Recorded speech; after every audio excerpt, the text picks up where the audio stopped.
I heard screaming down on the first floor. It's seriously a haunted place, for real. It sounds crazy even as I'm telling the stories, and I was here and I witnessed this stuff. They captured a very creepy picture with a girl in a dress standing behind him. There are better ways of getting somebody to leave than harming them. They'd gotten scratched. 3 scratches, very clear. Whoa. Why is that going off? I don't know. Whoa, are you for real? Where's the camera? I can hear a woman talking. Hello? Something just moved in Abigail's room. There was a very whispery voice that said, "See her?" What? I just heard someone walking around down here, and then it sounded like someone shut a door.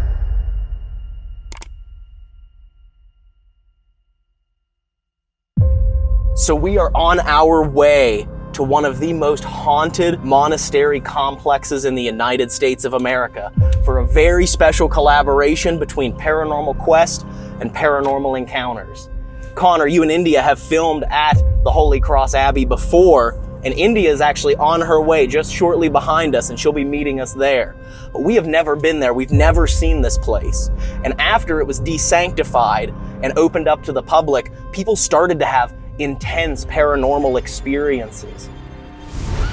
A lot of stuff that happened the last time we were here. I heard screaming down on the first floor. We had weird stuff happen in the basement. The 4th floor, it's really creepy. It's seriously a haunted place, for real.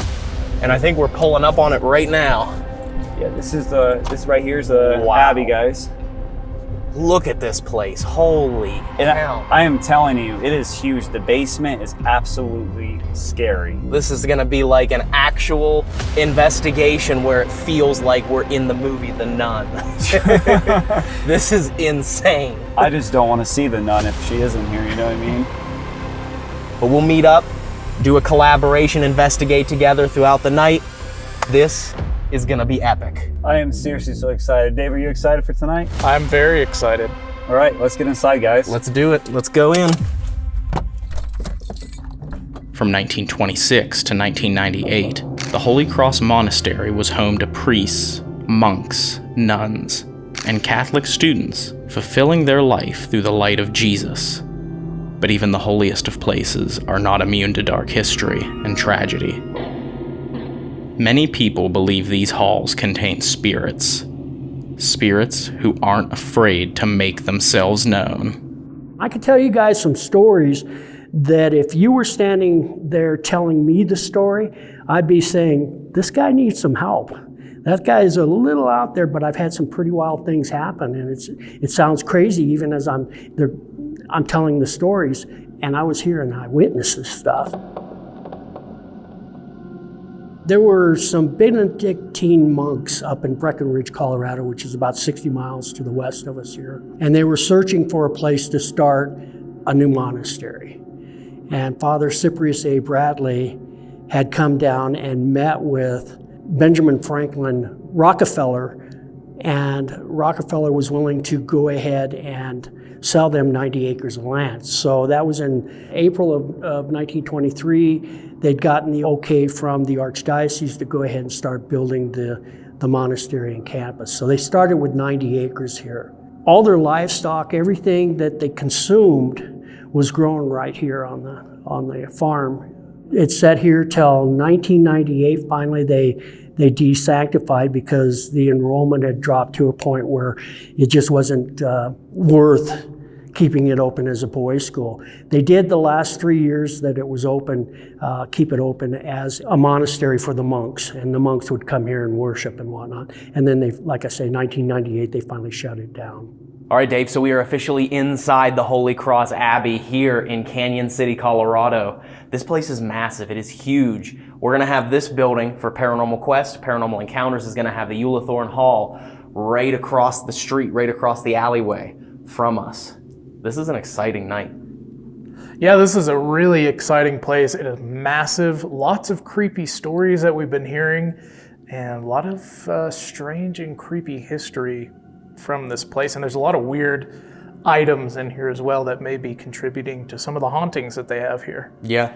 There were a lot of monks that lived here on this property, but it was also a boys' school in here, and people claim to see apparitions, shadow figures that they believe to be the monks, or even the nuns that lived, died, or worked here. So let's start off by going into the chapel here, the largest room, and also the room where Dennis has said was the creepiest as far as the activity goes. Let's go. The chapel was a place of daily worship, where those in the monastery went to prayer to feel the Holy Spirit. This alone could have left energy behind that people still experience to this day. You have a lot of energy left behind in this place, but Dennis told us a story about people, other investigators, they believe they brought something in here, and they've had to do cleansings on the building, and he said that they believe that one of those entities that was malicious or negative may still be here in this chapel.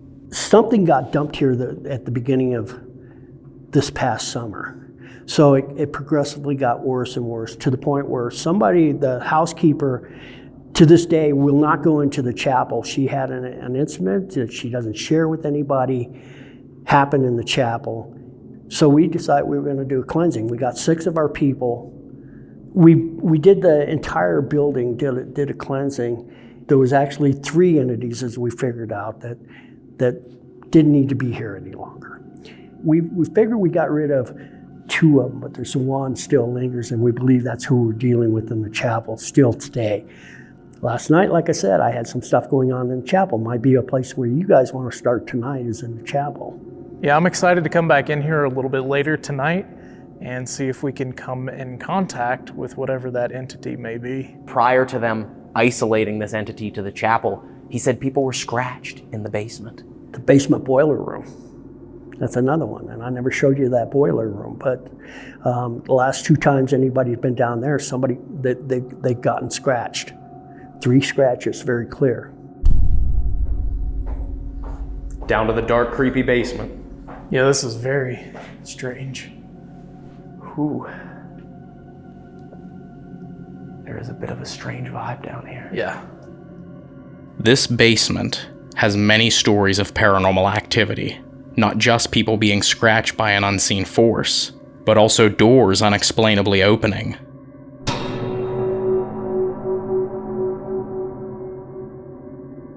But the most bizarre story happened about 20 years ago when the owners installed a new phone system and disconnected all the old phones throughout the Abbey. And so she gets a call and bring, hello, this is the Abbey, how can I help you? Nobody would say anything. So she'd hang up and a couple of minutes go by, bring, hello, this is the Abbey, how can I help you? Nobody would say anything. So this happened a couple of times. And then like the 3rd or 4th time that this happened, Patty Metzer looks over and she happened to notice that whenever that call came in, a light over on the other switchboard would come on. And she realized that that was coming from a phone in the basement. Oh, wow. This is the room. They don't know why this phone was ringing, but they said there was a phone call that was calling up to the 1st floor that was coming from a telephone that was supposedly right here. No, there's no way. There's no phones left in the basement. I know that. You want to go check with me? So they do. They head down the staircase there, and as they get to the stairs, they hear.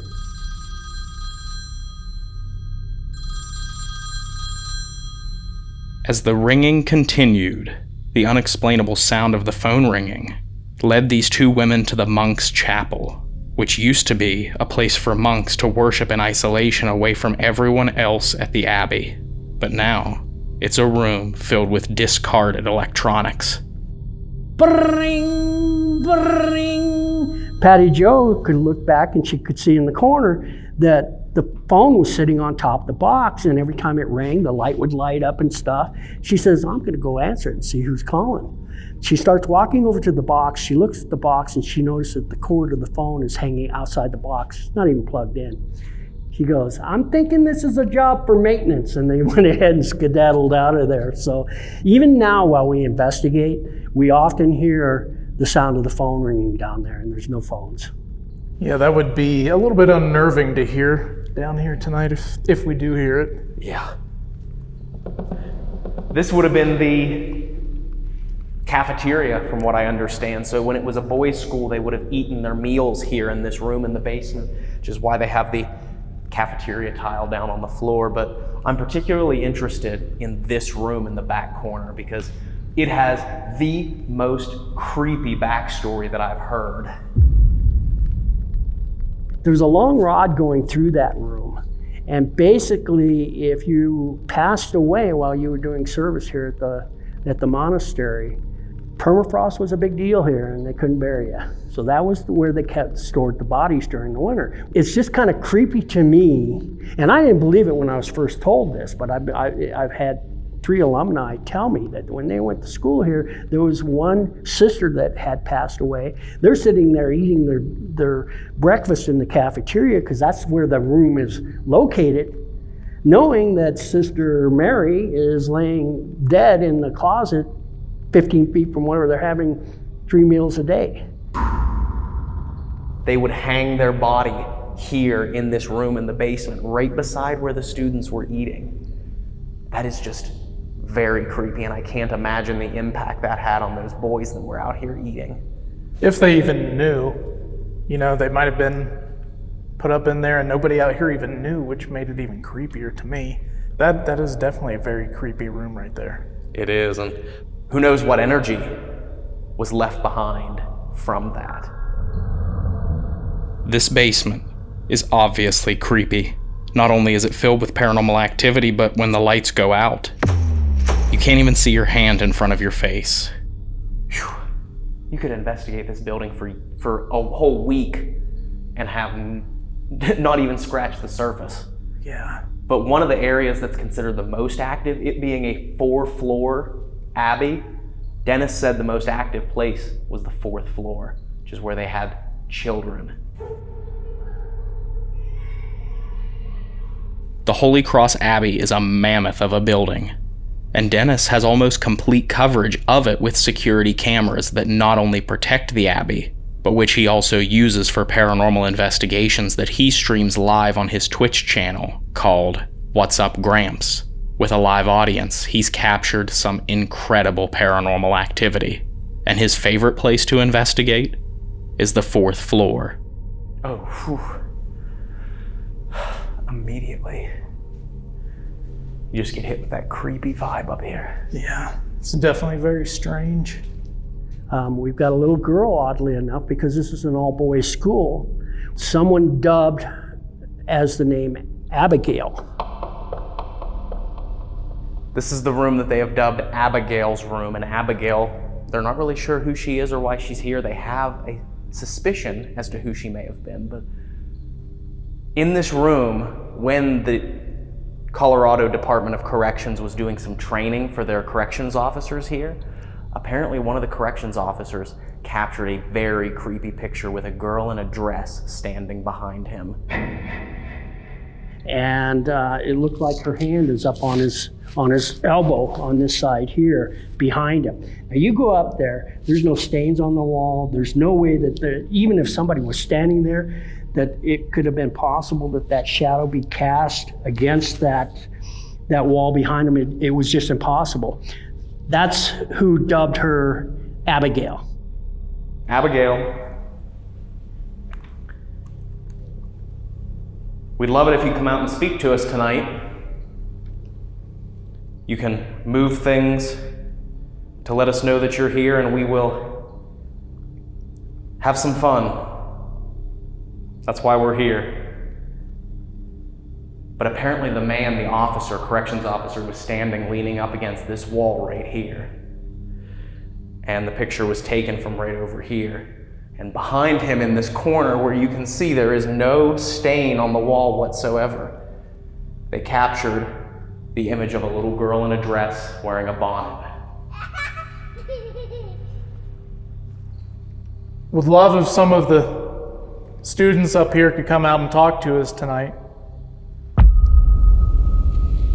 What do you think? Are you ready to set up some cameras throughout the Holy Cross Abbey and leave it completely empty for an hour to see what paranormal activity occurs when this place is completely empty? I am definitely ready. Let's get it set up and see what we get. Let's do it. It is time for abandonment.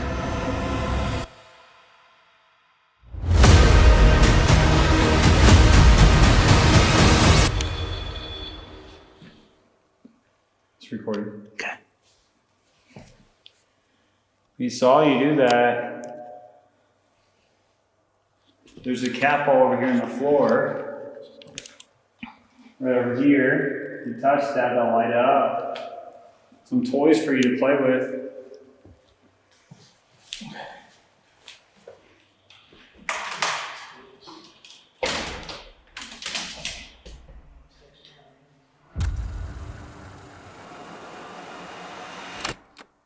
So we have cameras set up all throughout the Holy Cross Abbey. We are getting ready to leave for abandonment. We ordered food, and Dave had to leave early to go pick it up with Connor in India, so I'm finishing setting up all the cameras.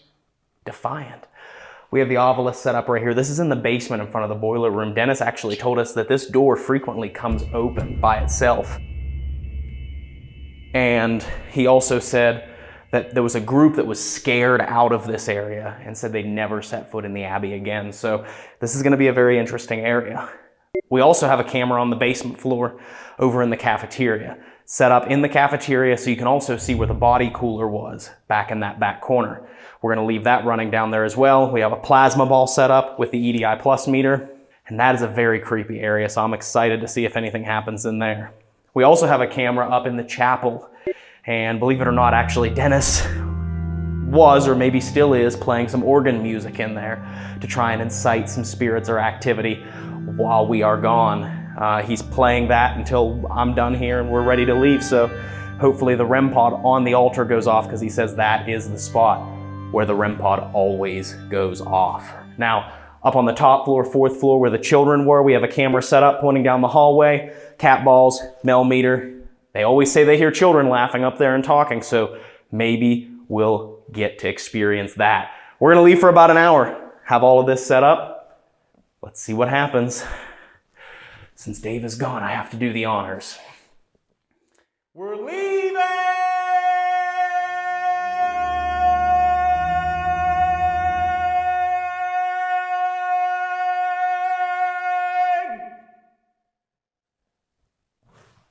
Whew!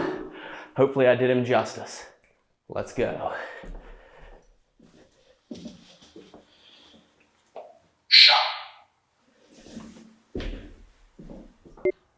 All right, I'm leaving. From here on out, any noises you guys want to capture should be the ghosties.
Whoa. Why is that going off? I don't know. Whoa. Are you for real? Where's the camera?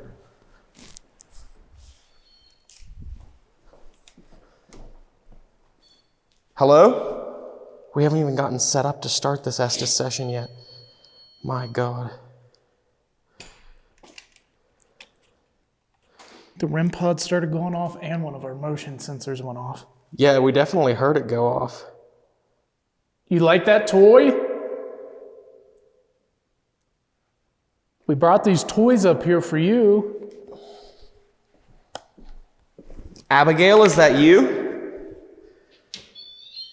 Are you for real, dude? Whoa. Abigail, I've been looking forward to... It just pegged. Behind you. Whoa. The one in the room's going off too, dude. Where did I set that handheld cam? I don't know. Here. Wow. I'm trying to get this damn thermal camera set up. Wow. Abigail.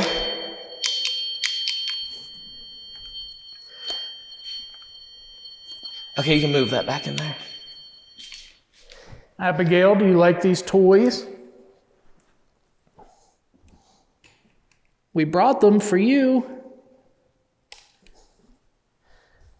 We are rolling for sure. Yes. Okay. All right. You got everything else set up? I gotta get this action cam going here.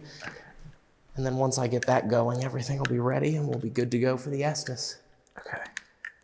Abigail, we'd love to talk to you. If you wanted to speak to Dave, I'm gonna be asking you the questions. I'm Dave. This is Ryan. Is that your doll in there on the chair? Can you go give her a hug? Okay. That was very weird. I can say I did not expect when we came up here for us to be setting up the equipment and cameras, getting ready for the Estes session in Abigail's room, and to have the REM pod go absolutely nuts. To have a motion sensor go off after Dave had set them up all the way down here. He was already back by the REM pod when it went off because they're pointed the other direction. And then the REM pod starts going crazy. The Mel meter's going crazy at the same time. For Estes session. We're gonna get this started here.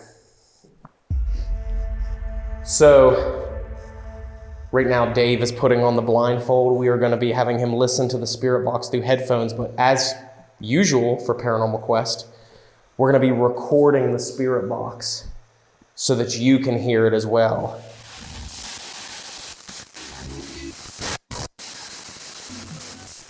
Just let me know when you're ready to begin. Okay. Ready? Yep, go ahead and put them on. Okay. Headphones are going on now. We have quite a bit of activity going on already before we could even get started. But Abigail, my name is Ryan and that's Dave, or anyone else who's up here. We would love to speak to you, and if you would walk up to him and tell him your name, we'd love to know who we're talking to.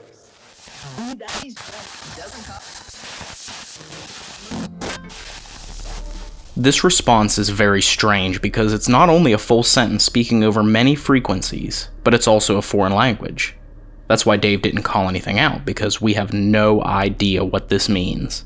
But after reviewing the audio, I believe it's Italian, as I can make out the words una vista, which means a view, followed by the word devil, and another word that I can't quite make out.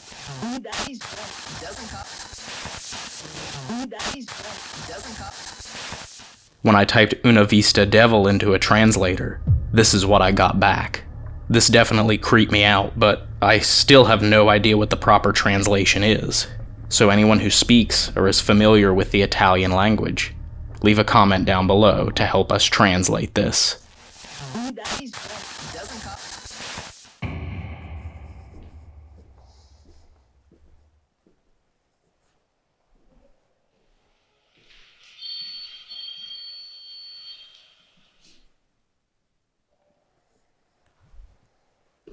This REM pod just went off.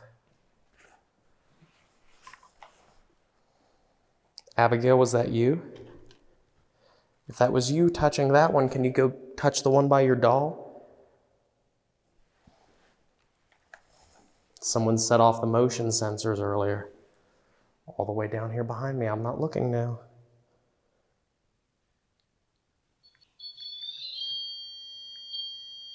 You really like that, don't you?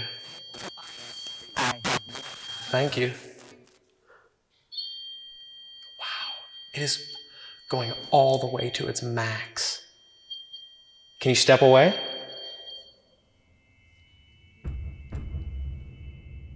That was creepy.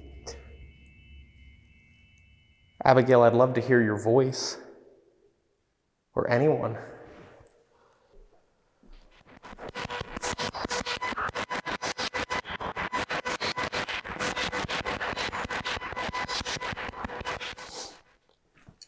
If I put this car right here, can you move it?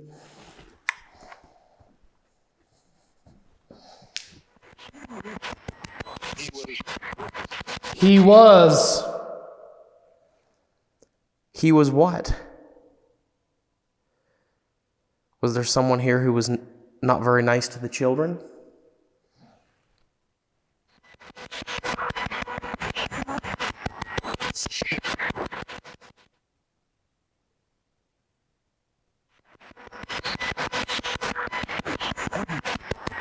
Help me. Do you need help? Do you want to leave here? Are you trapped here?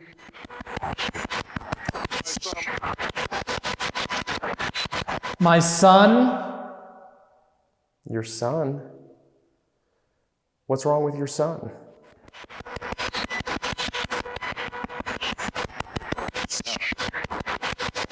Any of the children are down here on this end. My friend Dave has a cool little toy down here that if you get close to him and speak, he'll be able to hear your voice and he'll tell me what you say. So right here is where Dave set up the motion sensors. You see one here and one down there, pointing down the hallway. So, Sit down. okay.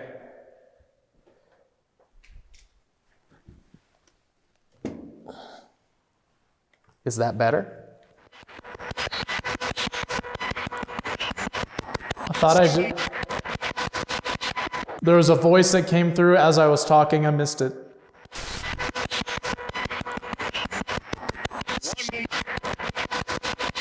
There was a voice that came through as I was talking. I missed it.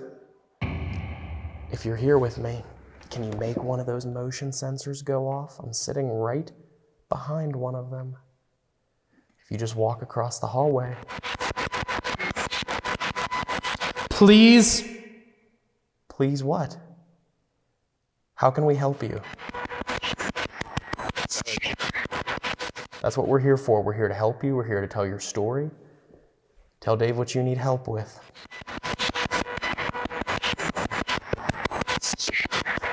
There was a very whispery voice that said, "See her."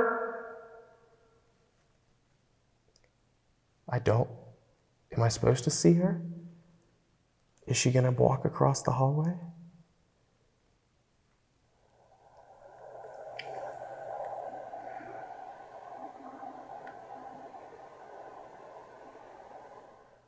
Now I'm hearing children's voices.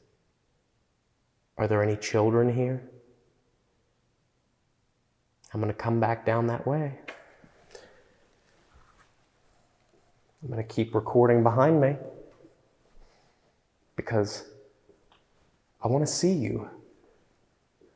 I wanna be able to see when you walk across the hallway. You said, "See her." I'm not looking now.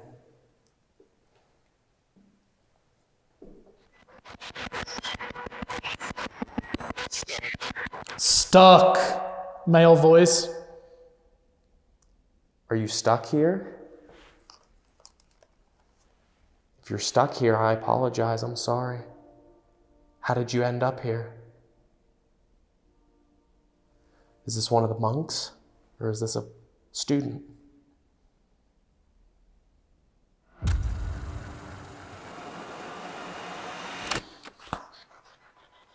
Where are you? Right here. Oh, gosh.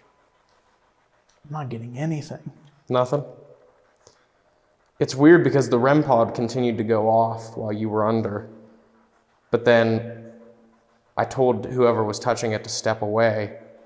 And I guess they thought I meant like step away and stop doing it because it never started again. Yeah. But around that point, the voices started to slow down and almost completely stopped. Rolling, this is EVP session on the 4th floor of the Holy Cross Abbey. Ryan and Dave. Can you come up to this orange light in my hand and say something? Tell us your name?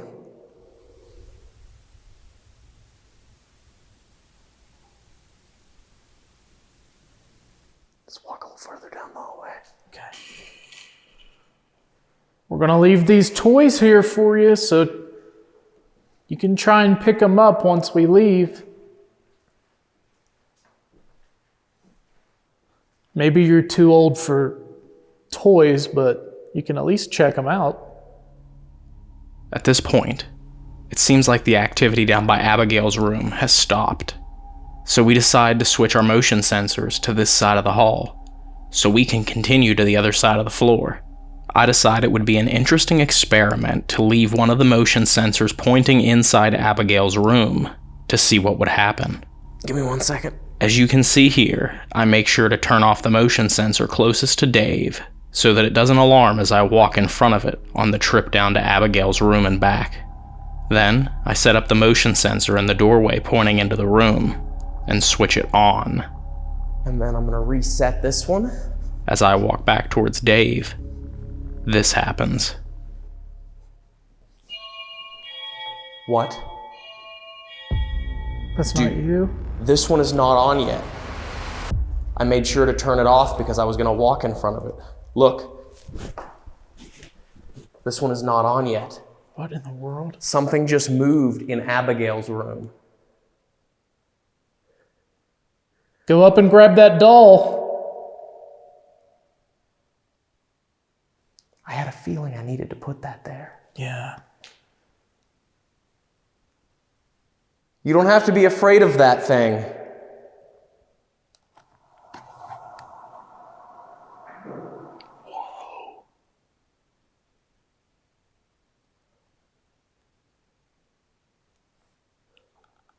Hello?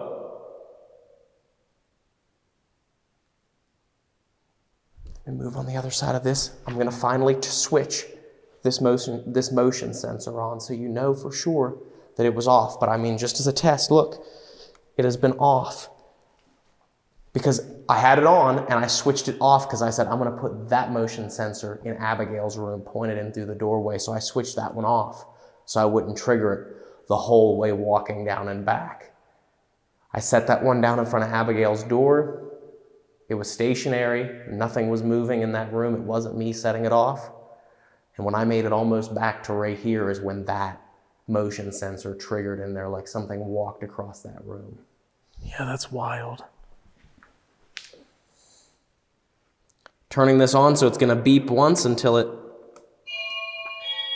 stabilizes. Oh, that was my fault. Sticky fingers. There we go. So now they're both on. And we're free to move down to the other end of the hallway. Let's do it.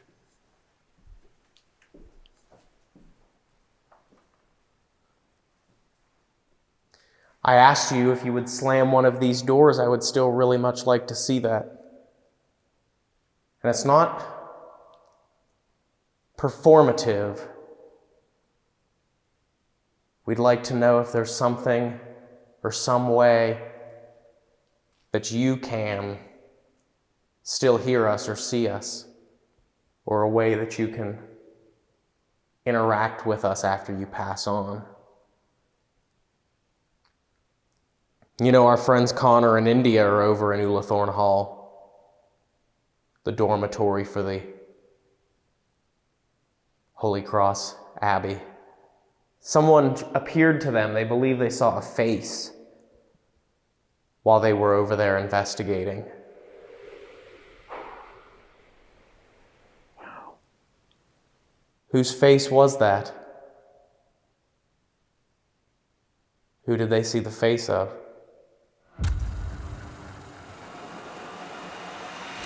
It's gotten very quiet up here on the 4th floor. Yes, it has. So, I think that means it might be time for us to do solos. Yeah. But one of the places that I'm most excited to go is the basement, because Dennis said something very interesting lurks down there. They hear a telephone ringing. People have been scratched, forced out of there. Where should I go? He said, we've covered the 4th floor, and you and India were on the 1st floor, so I think you should check out the 3rd floor, because he said that the 3rd floor was starting to get increasingly more active. Are you ready to see what the Holy Cross Abbey has in store for us when we're alone and by ourselves? Not exactly, but I'm assuming there's no other option. There is no other option. We're doing solos.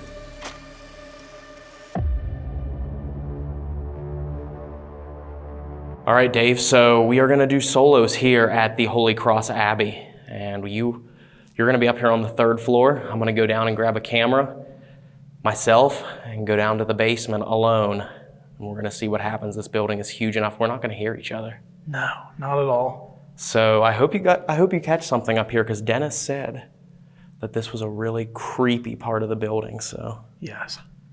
I'm excited to see what happens. I am too. Good luck. That's right. Good luck to you as well. Thank you, sir. We'll see you here in just a short while. Okay.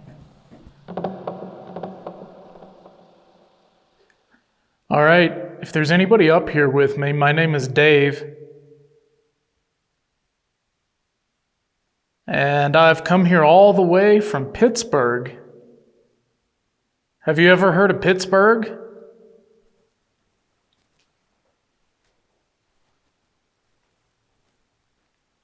I've come up here tonight to try and talk to you.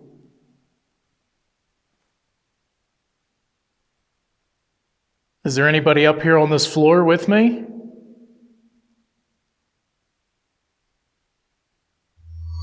All right, so I am now down here alone in the basement. I was setting up this camera back here, and I heard loud slamming from down here on this end of the hallway. Dave is upstairs on the 3rd floor, but I don't know who that was, but that was loud. It's like someone was slamming something down here. Is there someone down here?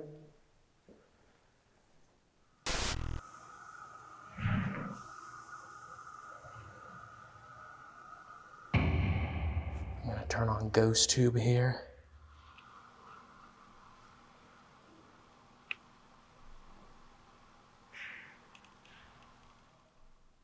Hello?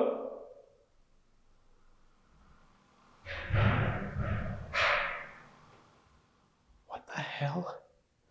I just heard someone walking around down here, and then it sounded like someone shut a door.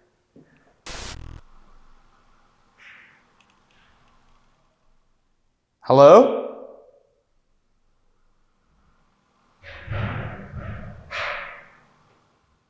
What the hell? I've got a couple of devices here. On the floor right in front of me, it has a red light on the ground. And then there's a green one down there as well. If you can see those, could you try and touch one of them to let me know you're here?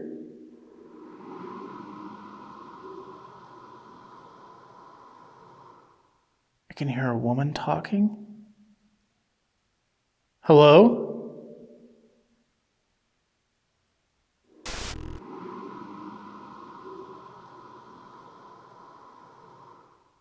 I can hear a woman talking. If there's someone down here with me, can you touch that red light that's on the floor there?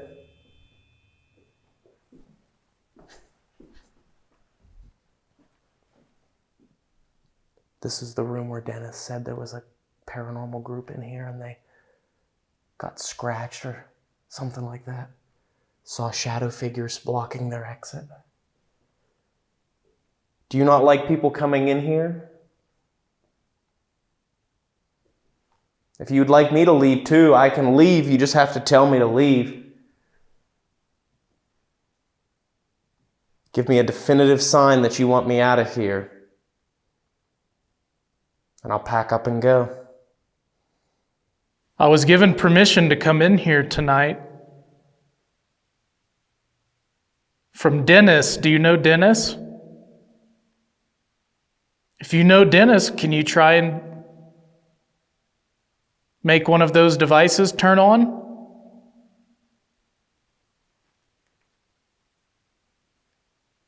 I'm going to walk down the hall here.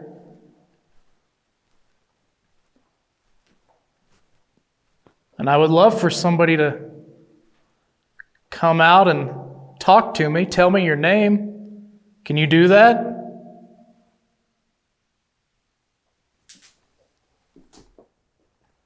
What date is it? The first thing that comes through, what date is it? It is February the 20th, actually 21st now of 2023. What date is it for you?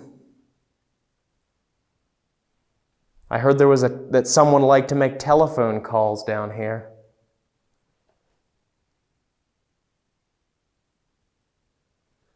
Do you like calling people? Did you like spending your time here? If you did, can you try touching that green light on the ground? It'll light up and let me know you're here. And that's okay, that's what I'm looking for. You could even try and push it over if you'd like.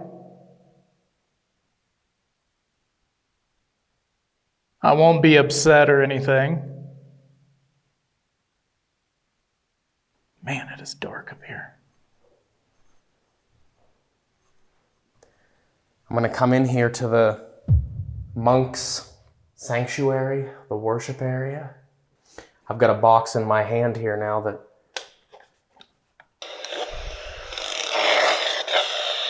you can use to speak to me. It is so dark down here, I can't see anything. I don't even know what room I'm in.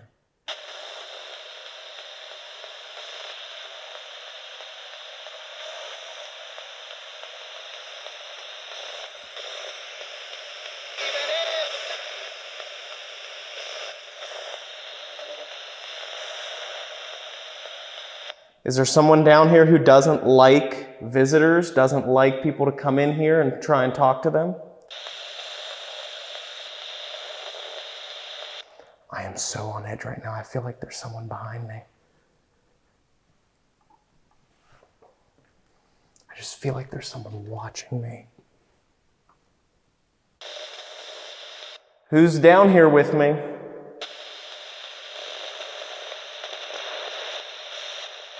Can you knock on a wall for me? Let me know you're here. Or if you could close that door that's in front of me right there. That would be a big help too.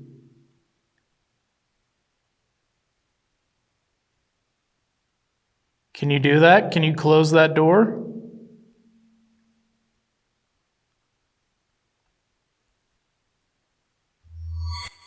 Can you tell me what they use this cooler for over here, this room?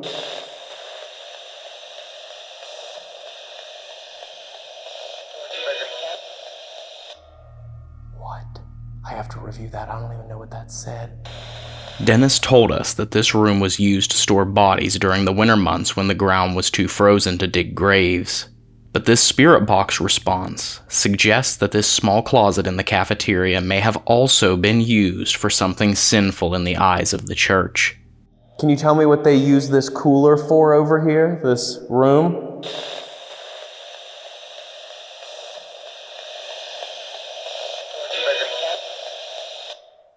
What?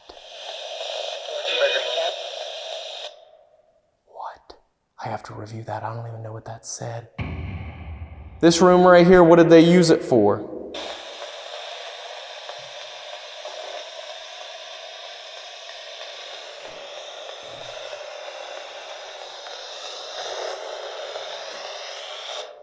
I am now inside the room where they kept the bodies when it was too cold to bury them in the winter.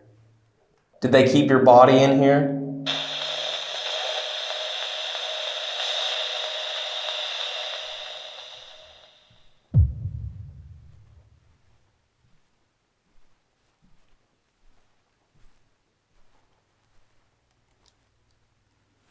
Is there anybody here who would like to come out and talk to me?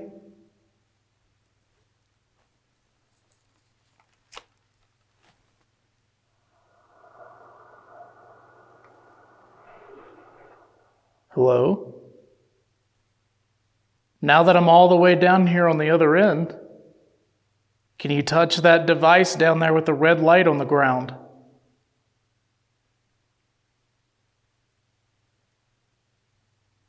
Did you enjoy what you did here?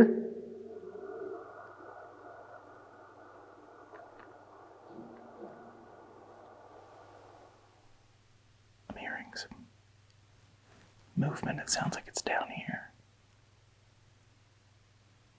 I'm coming down there. Can you show yourself to me? Can you come out and say hello and tell your story?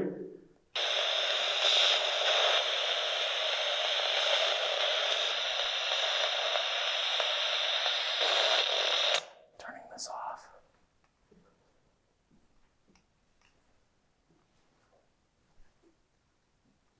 My friend Connor told me that he heard a scream down here. Is there someone that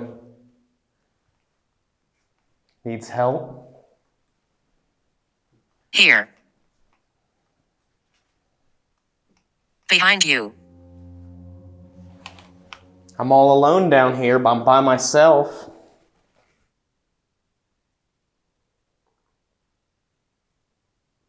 I figured you may be more comfortable to speak one-on-one.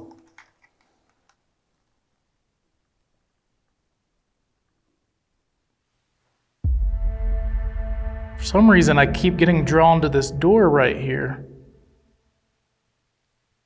Why is that? Was that your room right there, your office, or?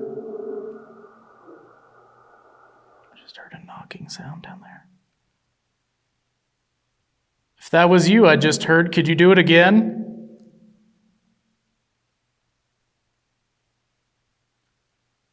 Time to go to the boiler room where someone got scratched.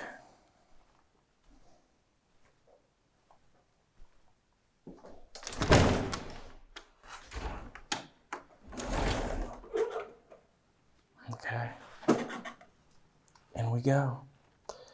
I heard there was someone in here who was scratched. I know I've been scratched before, but it's been a long, long time. Okay, this was the hole where apparently the investigator was in when he was scratched. I am going to go in here. This is where he was standing. This is where he was when he was scratched. I don't mean you any harm. I come with the utmost respect, and I just want to learn who you are and learn your story. Were you a monk here?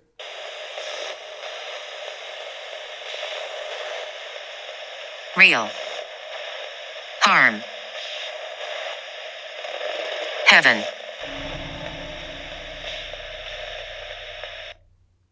I know the nuns used to work a lot in this basement. Are there any nuns here?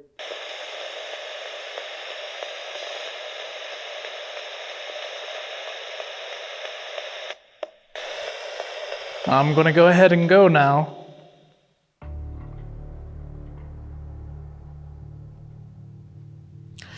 All right, guys, I'm gonna go ahead and call this. Nothing is happening.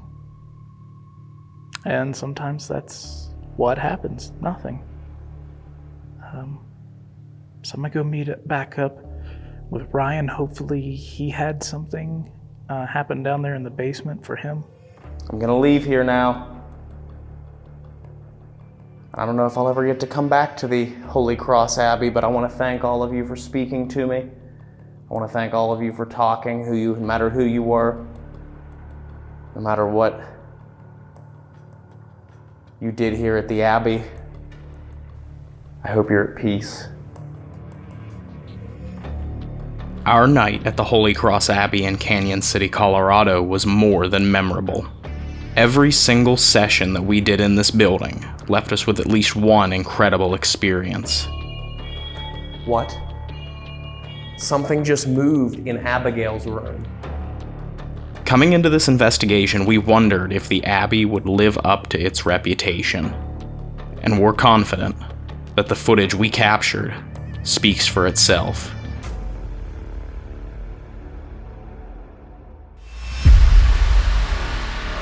Unusual things started, and you could seriously feel the energy from the walls. But it would represent every religion that we could think of.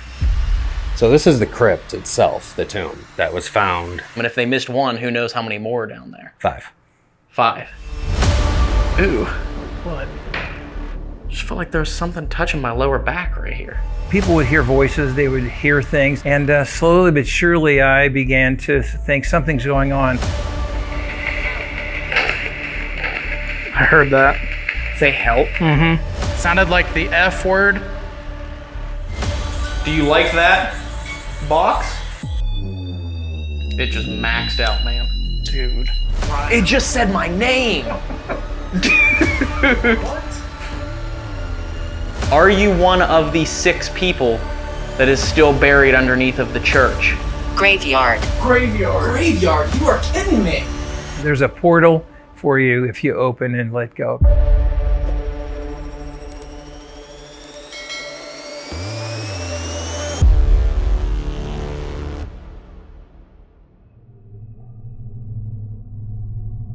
This month marks 12 years since we started our paranormal quest. And we realized, in all that time, we'd never investigated a haunted church. Until now. Our friend Austin Maynard and the founder of the Underground Paranormal Network contacted us and told us about a church built on top of a 200-year-old cemetery that now operates as a very unique restaurant and brewery called Father John's. And apparently, it holds a shocking amount of spiritual and paranormal energy within its walls. This church was built in 1895 and was a Methodist church for almost entirety. In the last part, it became a Baptist church. But eventually, they also moved out to another church out of town. So I purchased it. We just couldn't let it be torn down. We have huge churches in town that have already been destroyed and demolished, and this wasn't going to happen with this church. So I held on to it for 3 or 4 years, not knowing what I was going to do with it, really, other than I began restoring it. And then I got a text from a dear friend that said, first do what's necessary, then do what's possible. Soon you'll be doing the impossible, St. Francis of Assisi. And I took that as a sign, and I was going to Nepal, one of my favorite countries. I changed my plans. I flew to Italy. I followed St. Francis' life around Italy, and I learned a lot from him. One was that he respected all religions. Some of the statues you see in bronze, he'll have every religion you can think of around him. So when I came back, I thought, how do we gather people together? And of course, the next thing happened. We decided we would make a restaurant, brewery, etc., and have a gathering place. But it would represent every religion that we could think of and would gather people in a sacred way. So that's how she kind of started. And I believe it brings a lot of people in here that love that sense of there's a unity, there's really a higher good. In Nepal, on the side of the mountain, I remember an elder looked at me, and for some reason we connected in a way, and I just sat and listened to him, and he said, John, know that there are many paths up the side of the mountain, but they all go to the top. And I'll never forget that. But I've heard psychics tell me that it's like a culture war spiritually down here, or in this place really, because like it was a Methodist Episcopal church, and then, now he's filled it with relics from all different religions. Just kind of makes a crazy concoction of energy. How many times have you investigated here? Oh, shoot. Like 10 or more times, probably. It's pretty active. But as John started to make renovations to the basement to transform it into a restaurant, he stumbled upon something that many people believe opened a doorway to the spirit world inside this church. And I learned when we started to excavate that there was, in the mid-1800s, there was an old wooden Methodist church that stood here. And of course, in those times, the cemetery was around the church. So when that was lifted in early 1890s, and then this was built, stories were they weren't sure what was excavated, what was not. So that began to create a different controversy when this actually started. During the process of creating a private dining room, something was found under the original brick floor. A casket. And when a section of that floor was removed, an old burial tomb, possibly over 200 years old, was opened. So here's the crypt room. It definitely has a different energy in here, that's for sure. So, yeah, ooh, whoa. You all right? A little off balance there. Yeah. That's weird. So this is the crypt itself, the tomb that was found. Honestly, John doesn't like to talk about it. So I've never really been able to get a full story on how it was found. I really don't like to say too much. I had a priest come here one day and he said, I really don't like that room. He said it feels a little desecrated to be there. And I only told him that I said, when I was in Italy, they had lots of places like that. So I kind of leave it at that, if you will.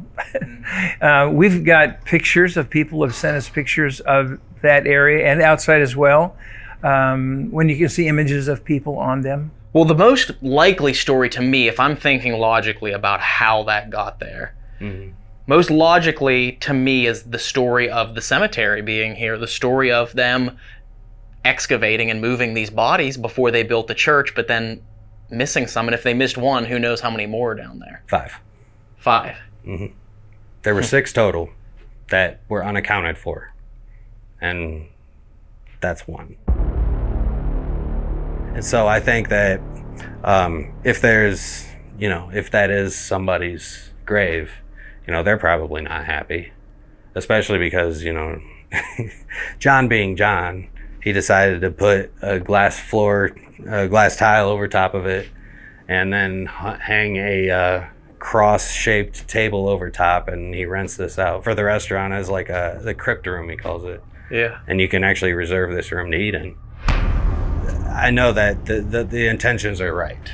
I think it's a matter of the perspective from people to see it that way instead of the other way.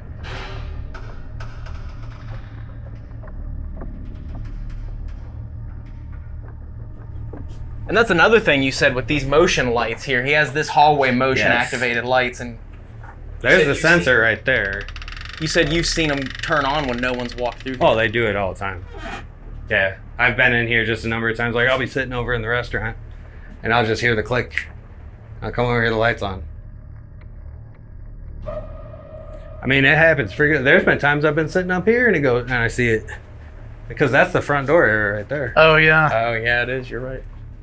Unusual things started pretty much when I was by myself in the church. And you could seriously feel the energy from the walls, the thousands and thousands of prayers. Imagine 1895, that many thousands of people were hearing prayers. And people would hear voices, they would hear things, and I discounted most of it. I'm being a maxillofacial surgeon, I'm a little bit scientific, so I'm a little skeptical. And slowly but surely, I began to think something's going on. John currently uses it for meditation sessions and different chanting. And what's interesting is they say that scientifically, the chanting or the Om that monks use, apparently that frequency is the frequency of the universe. By doing that, they're trying to connect with the universe on a spiritual level. So, I mean, what kind of energy does that add to this place, especially when you're talking about Christianity rather than Buddhism? I mean, I don't know. It's just that mixture, I think. Kind of stirs up the energy. I had a dishwasher one night who left and didn't come back. I had a gentleman tell me that he saw someone in our bed and breakfast. A little girl was standing in front of the window. And again, I don't think so. And then a couple weeks later, another guest said, "Do you know there's a little girl up there?" Well, that was actually the parsonage. That's where the minister would live and his family. And as this church got larger and larger, they connected this church to that, and that was then the Sunday school. So then we changed it back to being a parsonage where people could stay there. This is the Stone Goat Inn. Of course, definitely very interesting. Because, when you talk about goat heads, or goats, I mean, in Judaism, goats have some kind of sacred significance.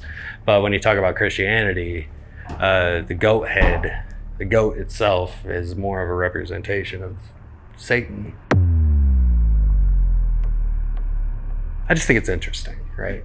But of course, like I said, John's intentions were Judaism.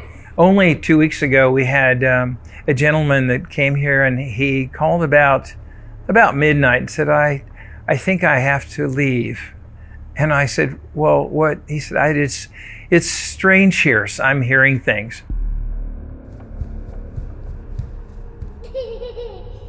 So it's an interesting place to stay. Yeah, I mean, it's pretty creepy. It's still set up the exact same way.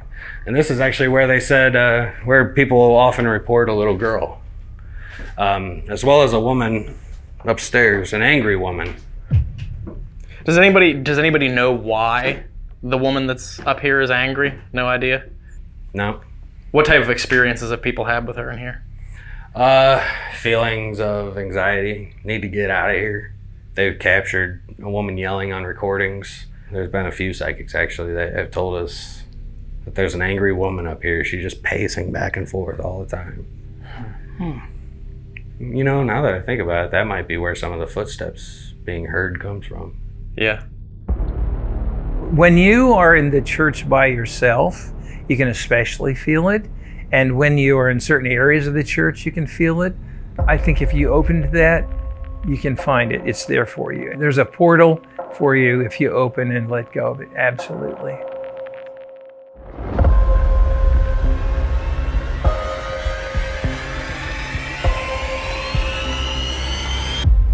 Guys, we're getting set up here. The music box is going off.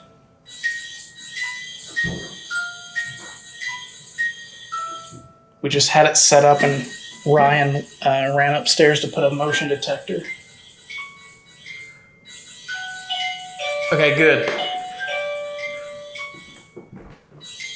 Do you like that box? Whoa, dude. Can you step away so that it'll turn off? Just step down the hallway for us, please.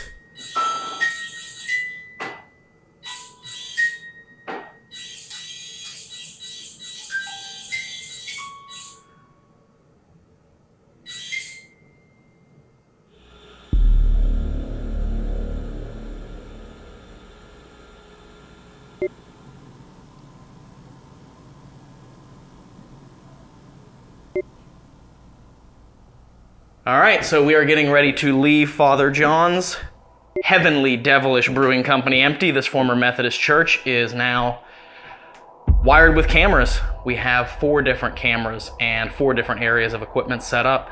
Right here in the parsonage, we have 2 motion sensors that are covering the downstairs and the upstairs. Right here, we have the paranormal music box set up. If anything moves in front of it, it's going to pick up on that temperature fluctuation, and then it's going to start playing music. But my favorite area so far has to be the crypt room, and we have an action cam in there set up with the REM pod, and that REM pod is set up directly on top of that open crypt, along with the ghost tube in there. So if anyone wants to communicate with us, if anyone wants to voice any concern or any disdain for what that room has become, or for the fact that their crypt is underneath of a structure, they can let us know. We also have a camera set up from the bar pointing down towards the cardinal room. That is a motion activated light, so if that light turns on, it could be paranormal, because it's been known to flip on when there's been no one in that hallway. And last but not least, we also have a camera in the sanctuary pointed towards the altar. We have the spirit seeker, the Mel meter, and the EDI plus meter in there. So we'll see what happens. This is gonna be empty for about an hour. Hopefully it'll pick up on something while we're gone. You ready, Dave? Yes, I am. Let's do it.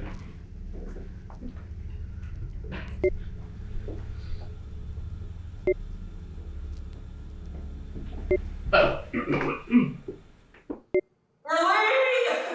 The f was that? We're leaving!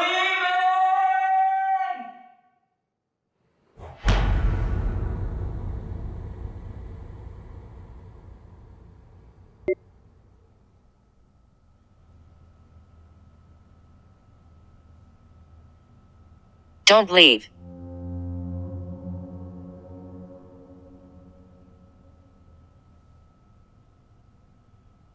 I'm lost.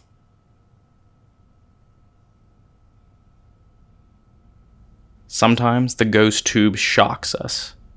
The program uses a magnetometer to look for fluctuations in magnetic fields, and the words within the built-in dictionary are assigned to certain readings, and the relevancy can be fascinating. In this case, right after we leave to begin our abandonment session, it says, "Don't leave." And almost immediately after, it tells us, "I'm lost." Throughout the rest of the church, everything is completely silent for almost 50 minutes. And during that time, the ghost tube continues to periodically speak. What do you want?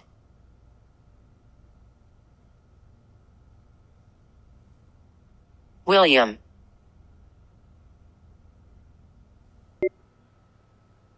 How did I die?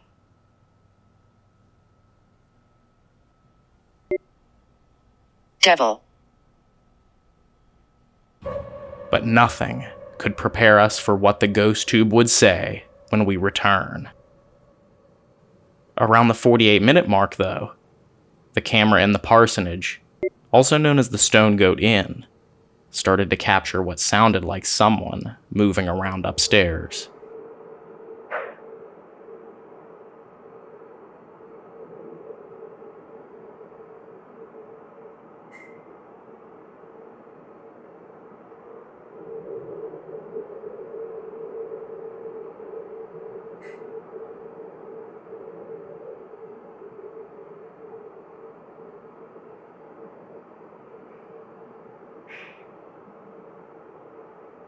Only 2 weeks ago, we had a gentleman that came here, and he called about midnight and said, I think I have to leave.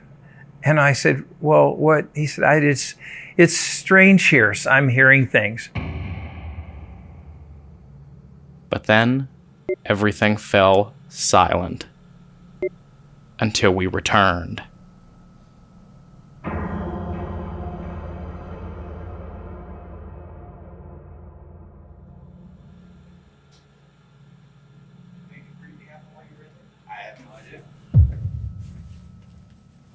Goodbye. Okay. That's weird. It said goodbye. Did it really? Mm-hmm. Don't come in. Ooh. Oh, wow. Dave literally just walked into the crypt room and the ghost tube said, "Don't come in." Did. That's crazy. That's awesome. Cellar. Cellar. Graveyard. Graveyard. Graveyard? You are kidding me. Are you here? Rolling on audio. We just got here and the ghost tube is saying some wild stuff.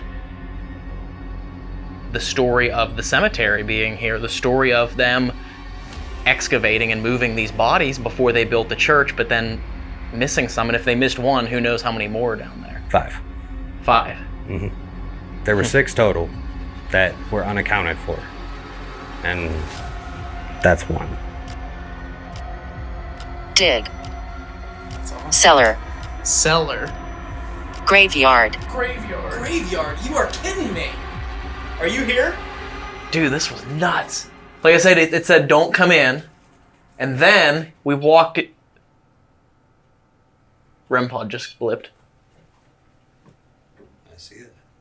But it said graveyard. Cellar. And then it said cellar and then graveyard. That's pretty solid communication. Yeah. There, I'd say.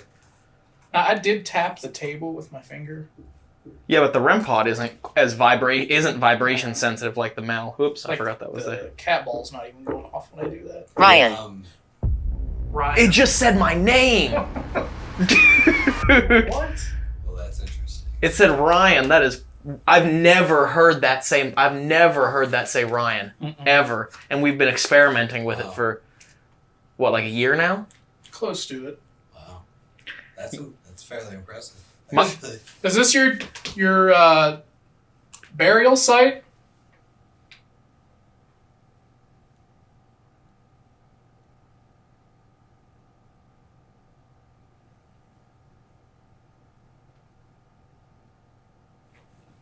Disagree. Disagree. Did you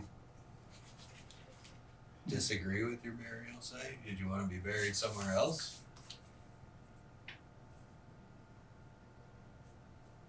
If you want to be buried somewhere else,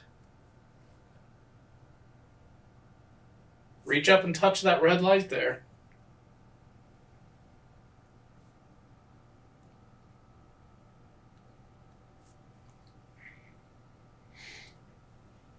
Disrespectful.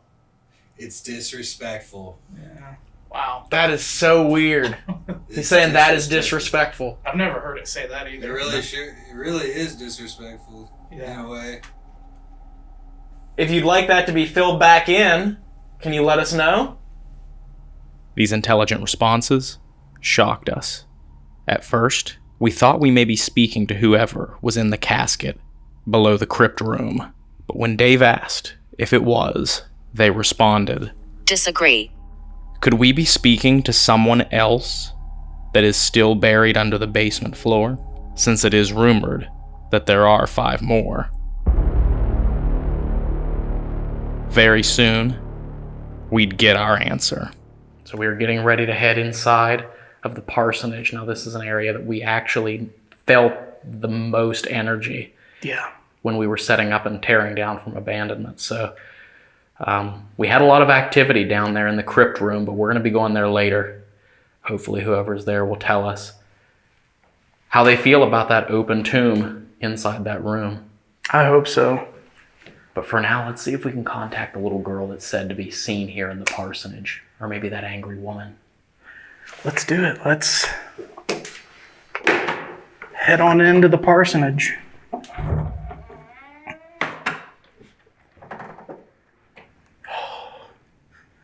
It's still creepy in here.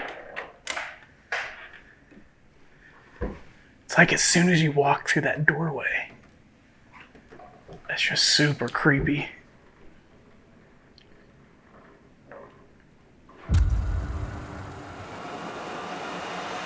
Okay, so a comment that we receive quite frequently on the channel is when we're using the music box, some folks think that when we're pointing our cameras at it, that our IR lights are actually making it go off, when in fact that is not true. And I just wanted to prove that to you right now. So you can see very bright IR light. When I turn it off, I'm going to point it.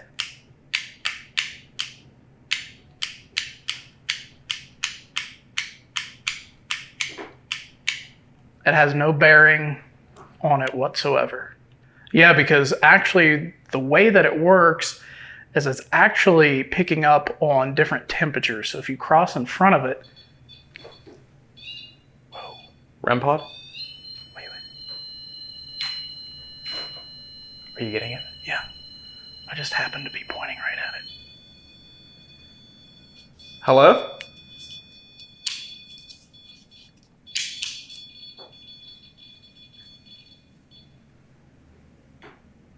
Is that the little girl?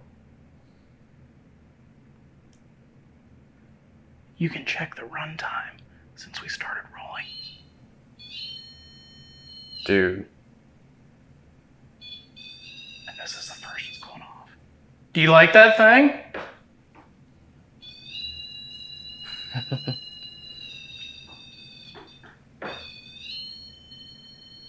Can you try and scoot it across the table there?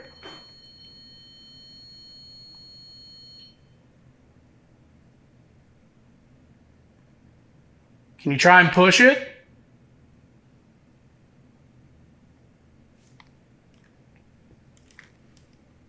Would love to see you move that thing. We put it there for you.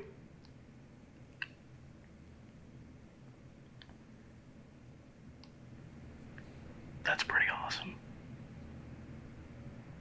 It's almost like we weren't giving any attention, so it had to take it back. Can you set off one of the other alarms? One of the other things that light up? If you get close to it and touch it, just like that one, it'll make sound, and the lights will turn on. Just like that. Thank you. What if we walk around this way? Will you set it off when we're not looking?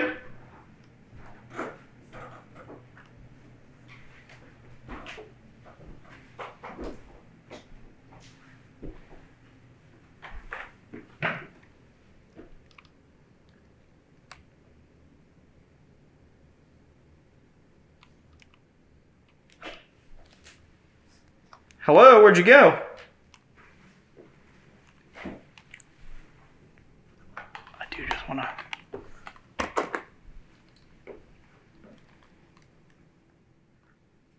Was that your favorite place to sit right there?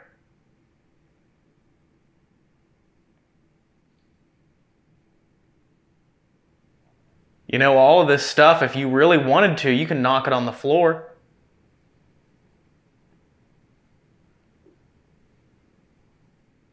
Are any of the parishioners here with us? Whoa. Maybe that's who we were talking to all along. Is that who we're talking to?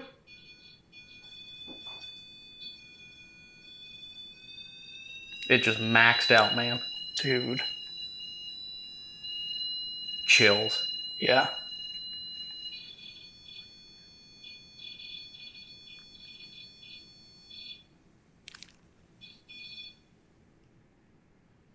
That was really cool. Yeah. How about this? You can light up those, you can make those lights light up. You can make the lights turn on whenever you want to answer yes to one of our questions. And you may know more about this place than what we do, than what anybody does. Ooh. What? Just felt like there was something touching my lower back right here. Like very lightly tickling my lower back. That was weird. That's creepy.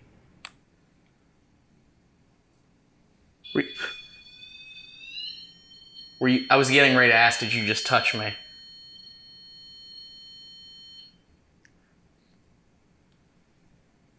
Why would you why are you touching me? I mean, I don't care, you're allowed to, but I didn't give you permission yet. EDI, right behind you. Is it going off? Mm-hmm. All three. It's going nuts right now. Yeah. Are there still 6 people buried underneath of this? Are there still 6 people buried underneath of this property?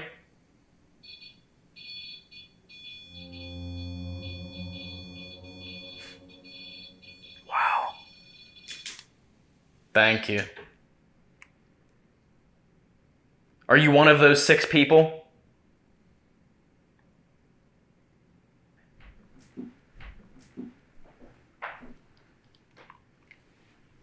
So I'm going to ask again. We did change places. Dave moved over there and I'm over here now. So let me ask you again. Are you one of the 6 people that is still buried underneath of the church?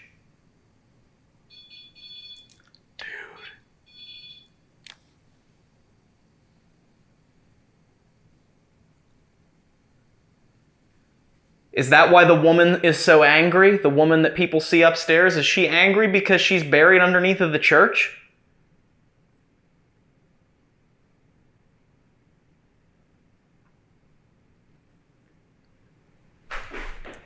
Did you feel something? No, I felt like I was about to fall backwards. Yeah. It's like how Austin and I felt so... like our equilibrium was off in here. Yeah.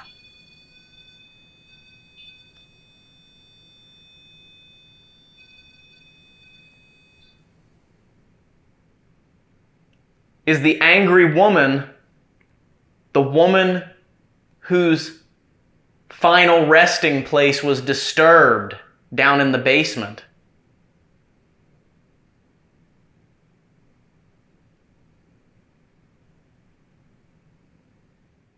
Do you like what John is doing with this building?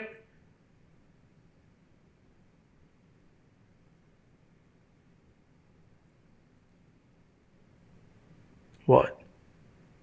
It's silent now. I feel like there's something standing behind me.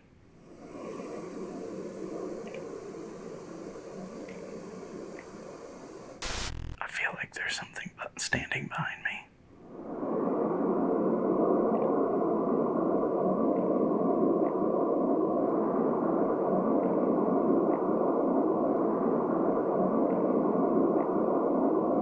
If you think about that, a recipe for souls trapped or left behind, if their final resting place was built on top of any building, any structure, it's probably going to cause some unrest.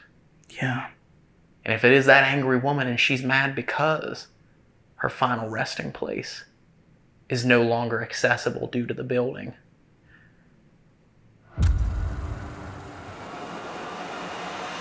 so again, the paranormal music box picks up on temperature signatures that are different than what the originally calibrated ambient temperature reading is. And if something passes in front of it, it starts to play the music. So we're hoping that it'll actually trigger and play music. And it would be unexplained. This is the hallway where they say they see that spirit of the little girl running up and down from this bedroom right here. Now, unfortunately, that room is locked and we can't get into that room, but we'll point the music box at the door. See if maybe the little girl will come out in the hallway. Yeah. Little girl, if you like music or music boxes or jewelry boxes or anything like that, sitting right there on the chair in the hallway is a music box for you. So if you'd like, you can come out and try and play with it. If there's anyone up here, my name is Ryan and this is Dave. I'm sorry if we haven't introduced ourselves yet. We come with the utmost respect and we want you to understand that we don't mean you any harm. We're not here to antagonize you or make you perform for us. We're here to get answers. We're here to understand your story and hope to shed light on what happened to you. Downstairs on the mantle in the same room with the lights that you were turning on and making the sound box make noise, there's an orange light. And if you go over there and stand by the fireplace and speak, we might be able to hear your voice.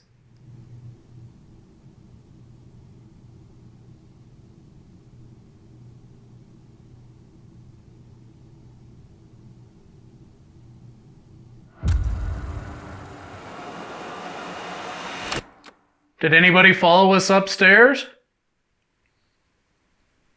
Weird. Very quiet. Second floor, nothing. Not a peep. That was pretty incredible down there, though. Yeah. And you know what's even more incredible is the fact that it hasn't, as far as we know, it hasn't gone off since. No, I haven't heard it. I haven't heard it either.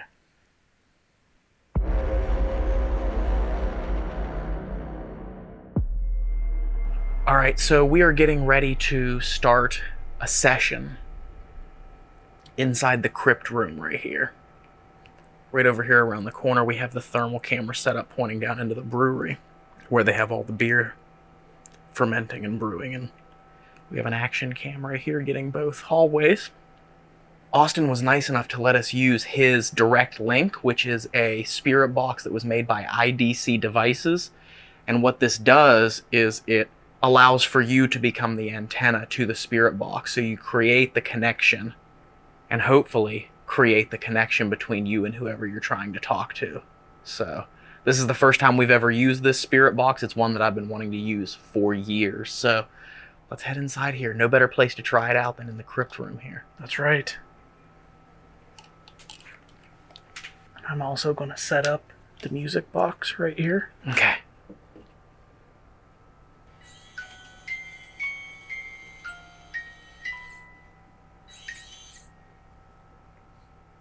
Perfect place for it. It's gonna be right in the line of vision of that action cam.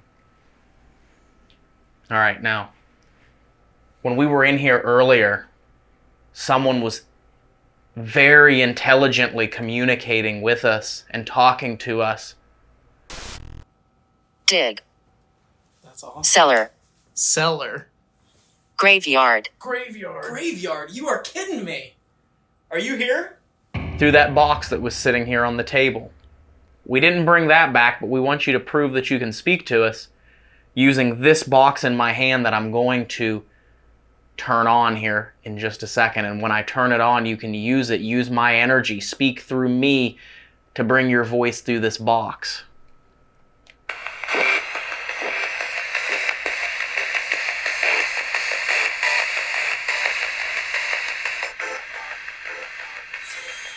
Boom. Music box. I saw them. Are you coming into this room?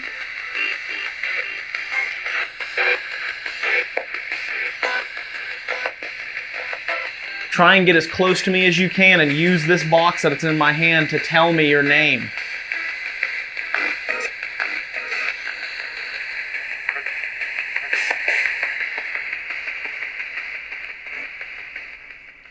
Dude, I have such a weird vibe. You do? Yes. Who was speaking through that box earlier?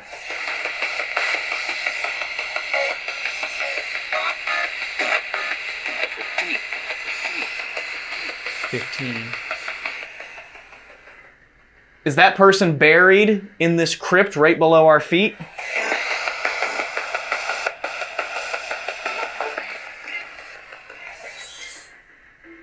It almost did it again there. What? Music box. It did. Yeah. What's the name of the person whose casket is right down here? Who's buried right down here? Right below our feet.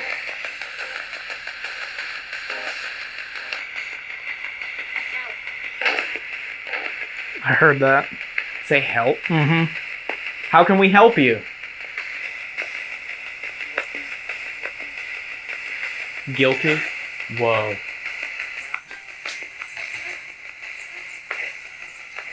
Gee. Austin?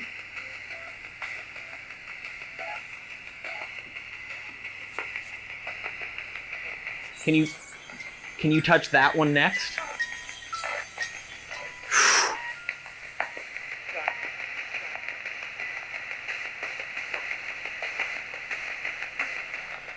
Who is calling out for help? How can we help you? Use my energy, get as close to me as you can, and try and speak through this box in my hand.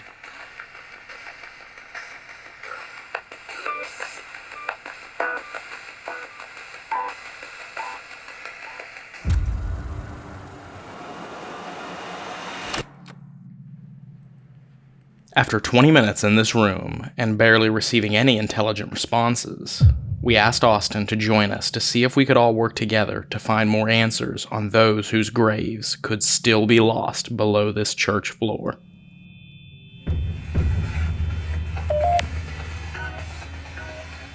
There's something about the end of the table here that has a very strong magnetic... Did you notice that? Yeah. But if you move it over here... Oh, it still does. If you move it over here, it doesn't. If you move it over top of the grave, it... I wonder if What the grave date is has- it? What date is it? It's September 13th, I think, right? Yeah. Yeah. And it's not the chains either, because look, I put it by the chain over here. Nothing. Every time it passes over top of this like grave area here. Something up above, maybe? Nope, went down.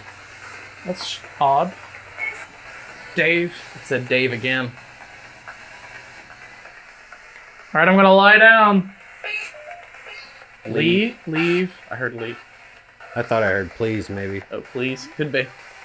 You can review it. Here we go. There it was again. I think that one was leave. You want us to leave? That's a David. Alright, watch this. See this right here? See all those lights on that? If you would like for us to leave, try and do what I just did there.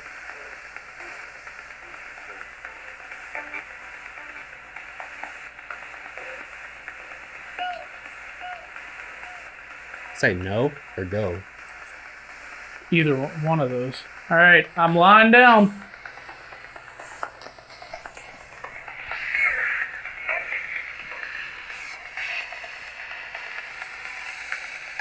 If there is one ever-loving spider down here. Don't worry, they're all under the glass.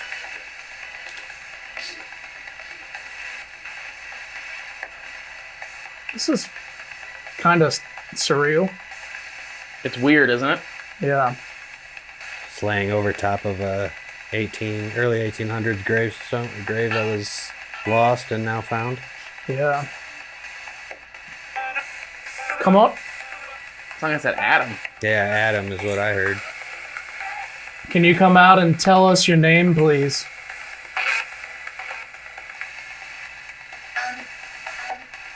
It said Adam again. And again. Mm-hmm. Is your name Adam?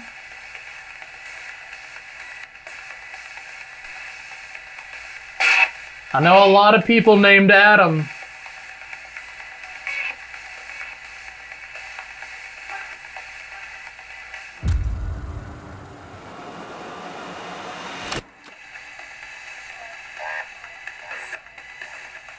Whoa. I couldn't make that last one out, but...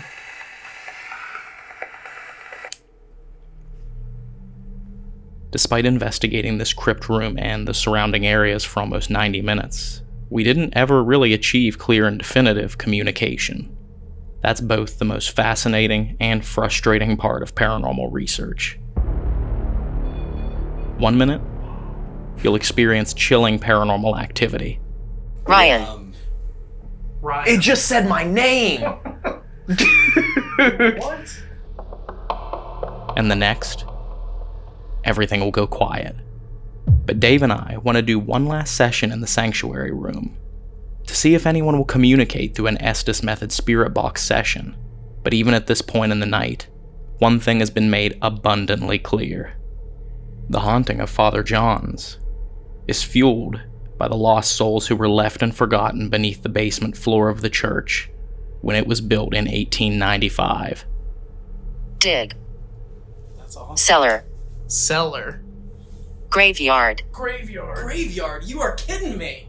So let me ask you again, are you one of the 6 people that is still buried underneath of the church?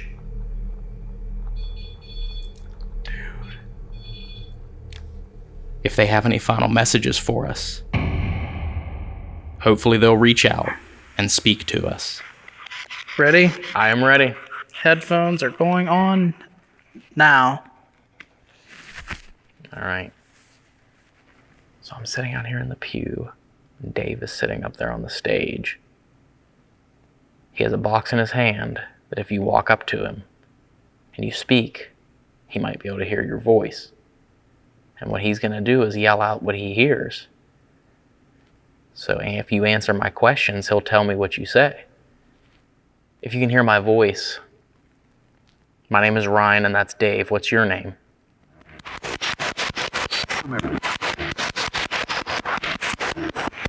I'm ready. Ready for what?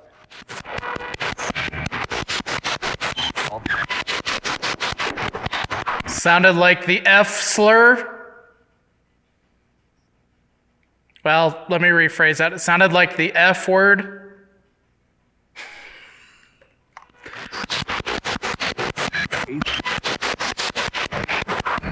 Who's Hey or Dave? That's Dave up there on the stage. He's here to talk to you. I'm here to talk to you. What? We just want to know your story and why people still see and hear strange things in this church. What makes the strange things happen?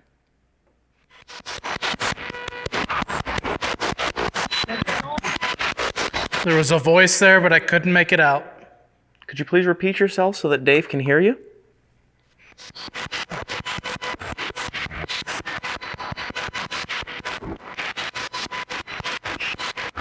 Are you happy with what John has done to this church?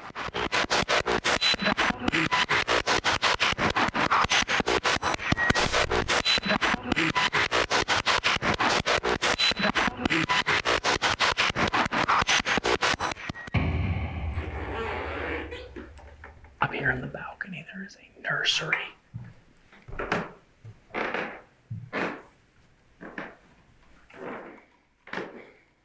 Tell Dave where I'm going right now.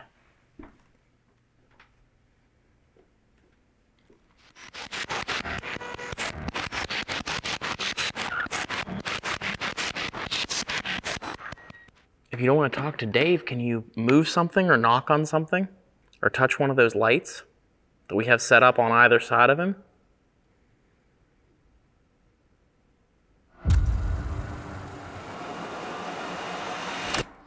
What if I walk back behind here? Am I supposed to be back there?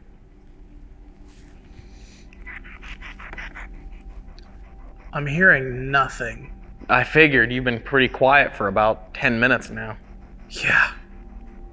I'm not hearing anything or feeling anything. Is there anything happening? No, not a thing has happened. Wow. I even walked up through the balcony, up through the nursery and everything, and not a thing happened. Really? Yeah. It was like we had a lot of activity there at the very beginning of the night. When we got back from abandonment there in the parsonage, it was just so active. And if we could, I would stay for hours longer and I'd go back to the parsonage, but unfortunately our time here has run out. This church is well known for being the childhood church of Jim Jones. If you tell us we have to give our lives now, we're ready. I'm pretty sure all the rest of the sisters and brothers are with me. One of America's most famous cult leaders would sit right out here. That is super creepy. We're not letting them take our life. We're laying down our life. What are you doing here? Why are you here? Why are you in our church? He's behind you. Something just mapped and literally like jumped all around. Do you remember Jim Jones? Run away! I'm starting to get creeped out. I feel like someone is in the room with me. I swear I thought I heard it say Jones.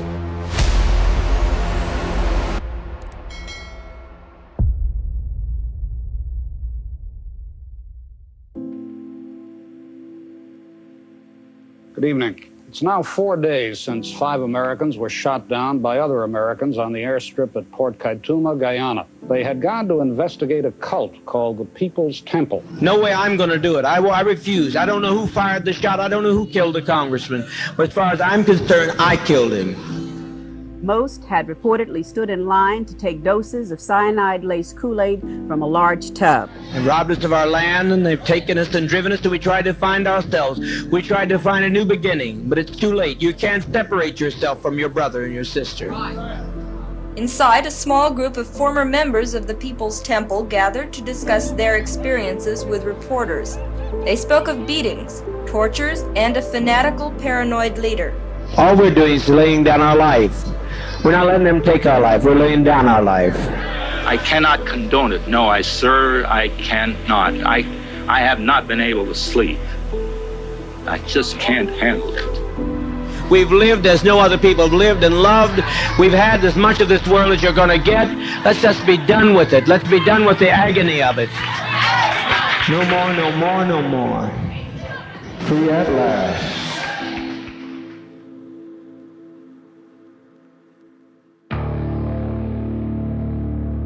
All right, guys, we just turned on to Church Street here in Lynn, Indiana. I am really excited for this one because this is not only an interesting haunted location, but this is a piece of American history. The church that we're going to be investigating tonight is the church where a young man named James Jones went through his teenage years and learned all about his faith. Now, for those of you that may recognize that name, James Jones is the famous Jim Jones, one of America's most famous cult leaders and con men, which led a group of people called the People's Temple down to Guyana to a small area called Jonestown, in which over 900 people, including 300 children, perished in one of the most heartbreaking tragedies in world history. It's horrific. I have heard a lot about the cult, and it was just terrible. There's so many things that were just absolutely horrible. So I'm interested to see what the church looks like, and yeah. What's interesting is we know a couple of our friends who have investigated here, and they said that it is shockingly haunted. They did not expect the paranormal activity that they saw, and tonight we're gonna test that for ourselves and see what paranormal activity and hauntings this church holds, and possibly if there might be some energy left behind from Jim Jones himself, or some sort of energy or spirits that remember Mr. Jones. There it is. The Jim Jones Church, as it is called today. Wow. This is going to be pretty interesting, I have a feeling. Yes. I mean, Jim Jones grew up 7 minutes from here, right, Miranda? Yeah, it was 7 minutes. His childhood home was 7 minutes from here, so this is literally the hometown, the area of Jim Jones himself.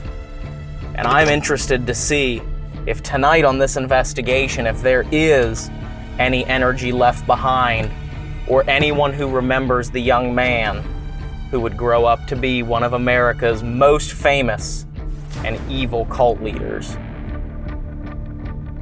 It's going to be a wild one, I think. Are you ready to go inside? I'm ready to go inside. Let's do it. Let's go.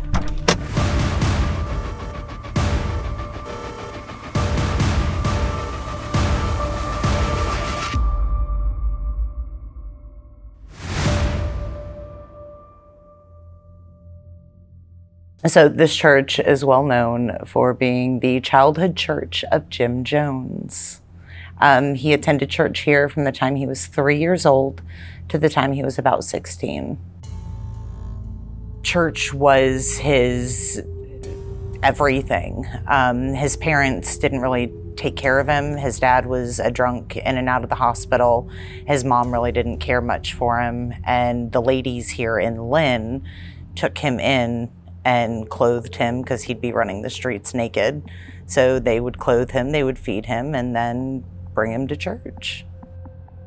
When he was a kid and when he was a teenager, he may have done some weird things, but he really wasn't a bad individual as a child or as a teenager. After he graduated high school and he left Richmond and made his way to Indianapolis and then to California, he helped with the homeless. I mean, that was, I hate to say that's who he really targeted, but that is who he targeted. He was, hey, Come to church. I'll help you. Let me feed you. Let me clothe you. Let me give you a roof over your head. You have a bad spinal condition. Yes. And your hip is injured. Yes. Step from your wheelchair. Begin to step from your wheelchair. And then he found drugs. And like every other person that finds drugs, one of two things happens. Either they get sober or they get crazy. And he got crazy. I read in the paper that my husband Don Sly is the one that put the knife to Congressman Ryan's throat. He and the rest of the men on that squad, or women, are dedicated totally to what they have been asked to do, and that is to assassinate the defectors. All right, let's head in. Let's head in. Out of the wind. Go for it. Upstairs or downstairs? Let's go upstairs first. Okay. This is in surprisingly good shape. It is. Oh! Got it. Come on in. Come on in. Right out here in these seats that are right in front of us, one of America's most famous cult leaders and serial killer. Let's not beat around the bush. That's what he was. Because of him, nearly 1,000 people lost their lives in South America. That man, when he was just a boy, would sit right out here and attend these church services. And he was a pastor, he was a preacher. I mean, he was a cult leader, and he did deceive a lot of people and influence a lot of people to do terrible things, but the base of that was he had a church, so he was learning the scriptures, learning the Bible when he was just a boy in this building. And to think that later on he would use that in his scheme to manipulate these people into following him to their deaths. Yeah. People joined by the thousands. They seemed to worship Jones as much as they did God. But what did this man have? It is crazy to think about that this man used what most people use for good, religion and church and things. Can you hear him?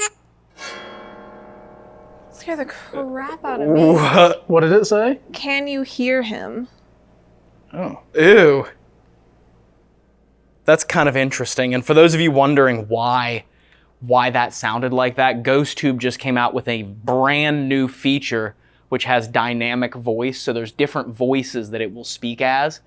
And whatever magnetic readings it picks up on, not only will it select the words, but also that will determine which voice it uses, possibly helping us determine who we're speaking to. So some voices will come through in a female voice, some will come through in a more whispery, creepy voice, some will come through in a male voice, or multiple other options. So, but that's weird. That was a creepy voice. Yeah, and especially too because you were just talking about religion. Yes. Which... Can you hear? 13. 13? That's how many years he attended here. Yeah. From age 3 to age 16, Jim Jones attended here for 13 years. Oh, they gave me cold chills. Look at that. Yeah, that's wild. That is super creepy. So there is a kid, multiple kids here specifically, but there's a child presence here in this church. If it's related to Jim Jones or connected to Jim Jones, I'm not sure. I just know that there is a child energy here. Not only a child energy, but an old lady energy, kind of a middle-aged woman energy, and a male energy, like a significant male presence. Not really a dictator, but like the leader.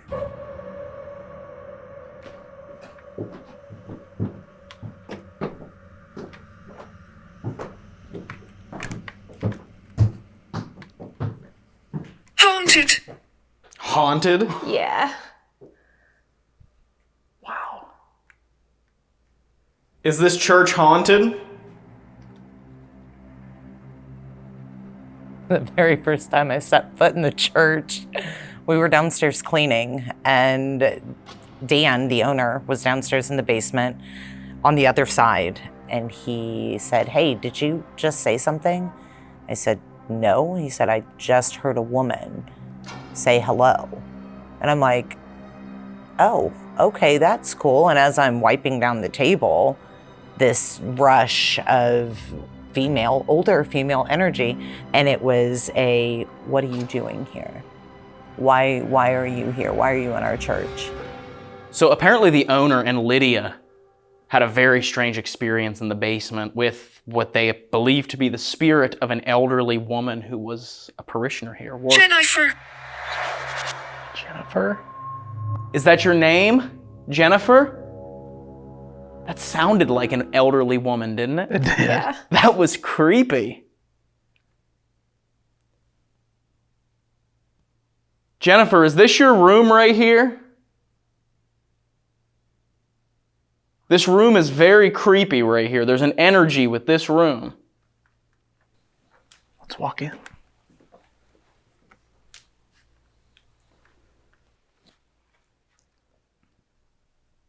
Hell.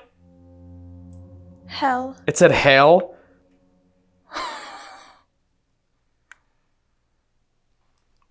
What happened in this room right here? Those two voices sounded similar too. Mm-hmm. Like it was the same elderly woman. Did something bad happen in this room here?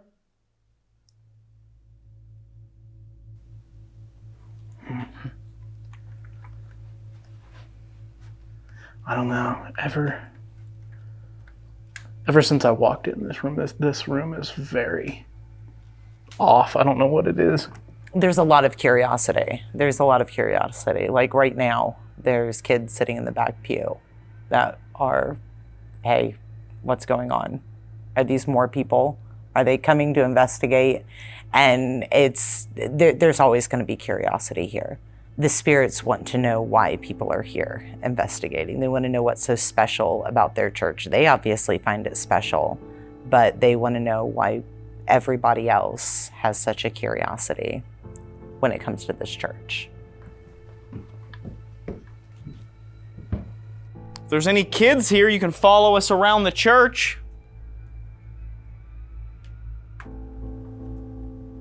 Is he gonna play the organ?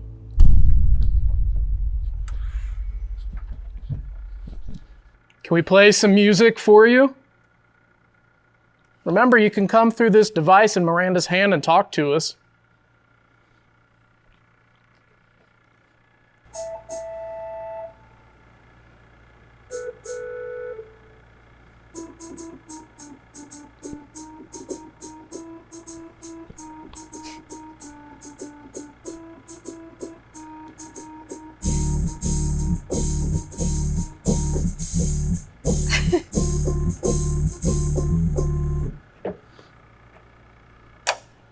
Beautiful, Dave. I'm not a musician.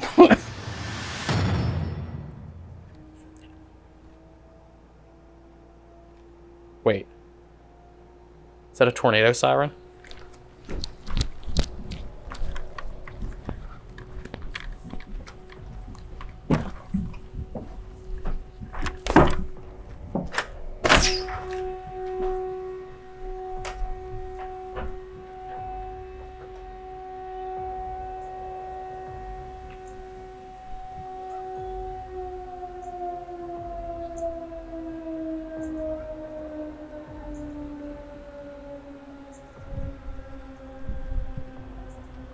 Yes.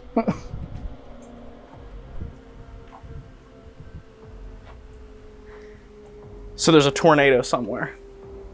Apparently. Are you sure it's not just like a warning? I don't know. There's nothing on, almost said the menu. There's nothing on the radar. So maybe it's a test because we are supposed to get some bad storms later. I was upstairs vacuuming, and another member of our organization was downstairs vacuuming, and he comes rushing upstairs, and I'm mid-stride with the vacuum cleaner. It's on, and he's waving at me, so I turn it off, and he says, "Did you just fall?" I said, "No." He goes, "I heard a loud bang." downstairs, like you fell. I said, I'm clearly standing on 2 feet and the vacuum cleaner's running, so no, I didn't fall. And he's like, well, I heard a bang.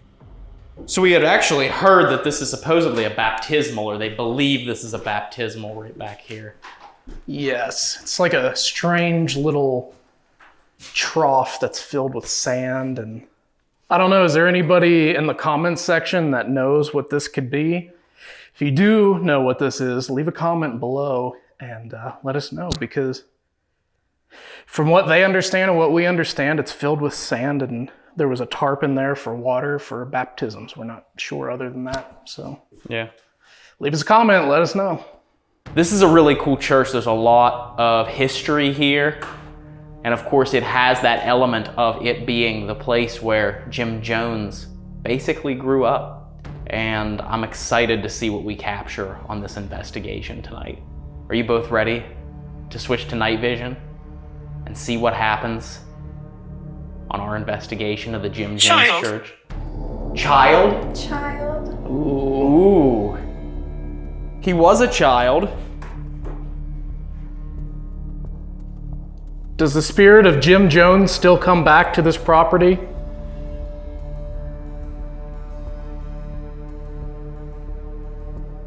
They don't want us to get started. They don't. Apparently not. I am more than ready to see what this place has to offer. And let's get started. Let's get it set up. Let's do it. Let's go. Do it.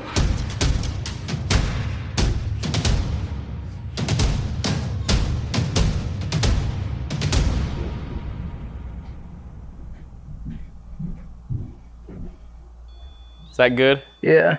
Where the lights can be seen from the...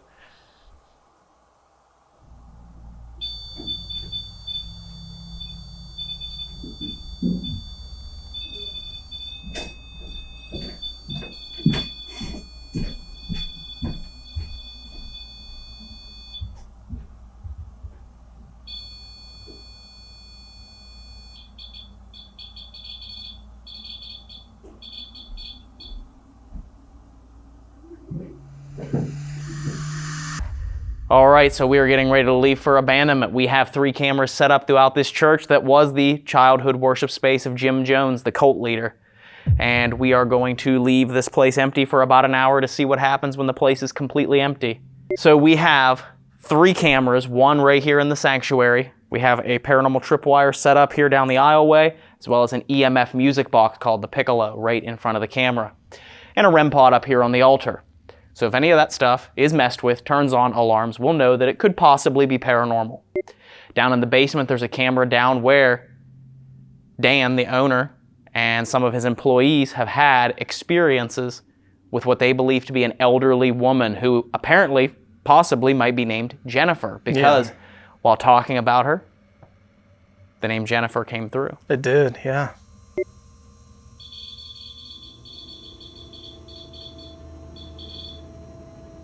So we'll see what happens there. And then the last camera you set up in the attic, Dave? I did. I set it up in the attic, pointed at where the baptismal allegedly was, and I've got the spirit pod set up there with it.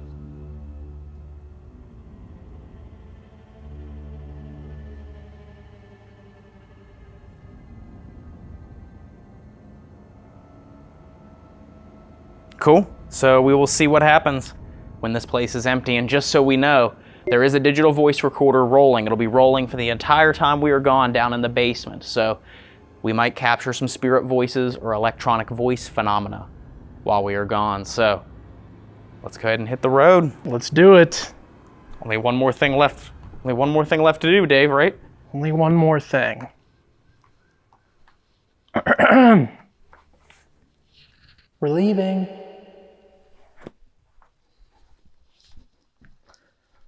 We're leaving!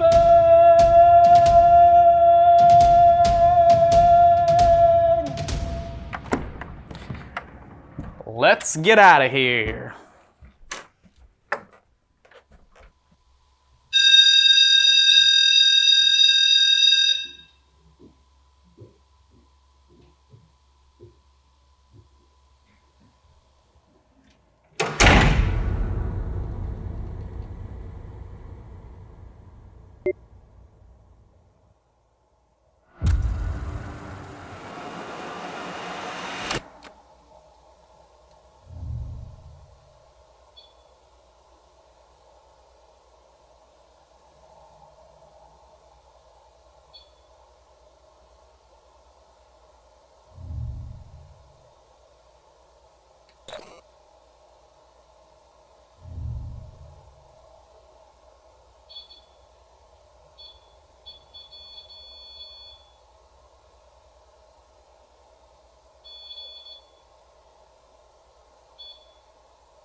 Jim?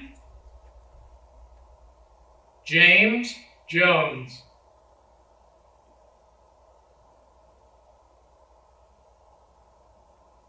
James, if you're here, walk up to the pulpit there where that red light is and try and touch it. Tripwires. Yeah.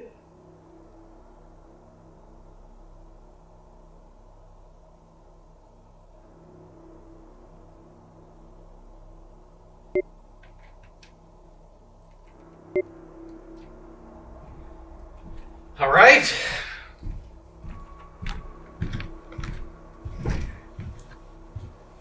Let's see if we can review that EVP downstairs.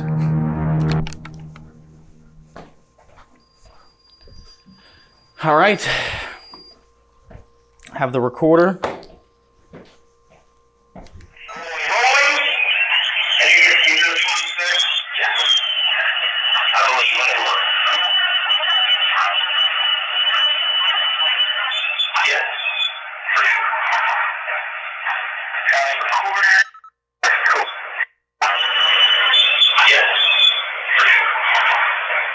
Was that you? Yeah. That was you. That? Oh, the whispering? I don't know.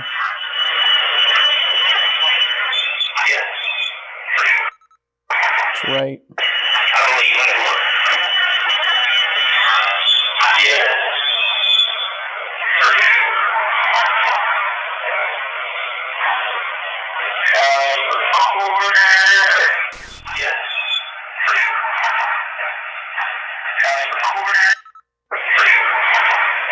That?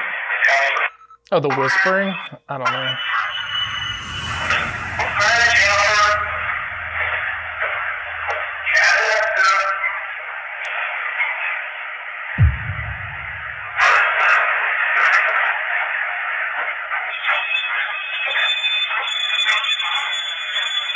Mel was going off.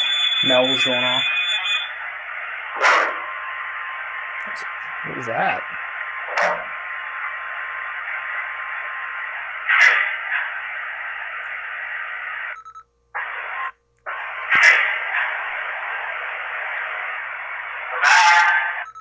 What was that slamming? I don't know.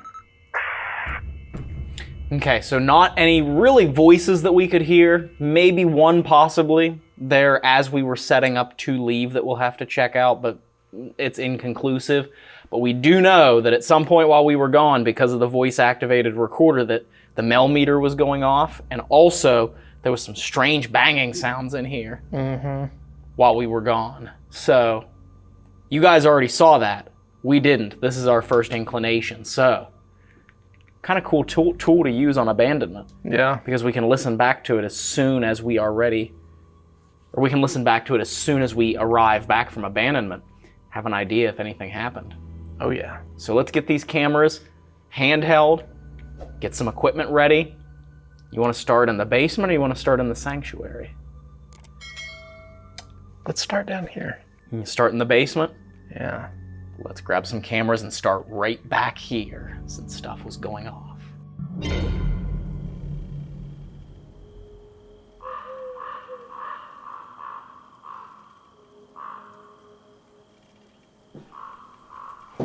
We're coming down.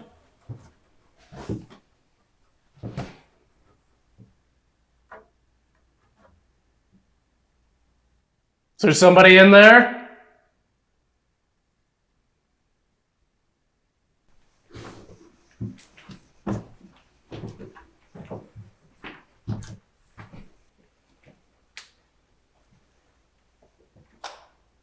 Jennifer?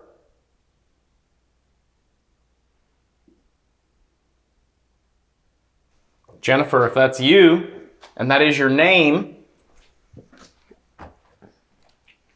My name is Ryan, this is Dave and Miranda. We came to see your beautiful church.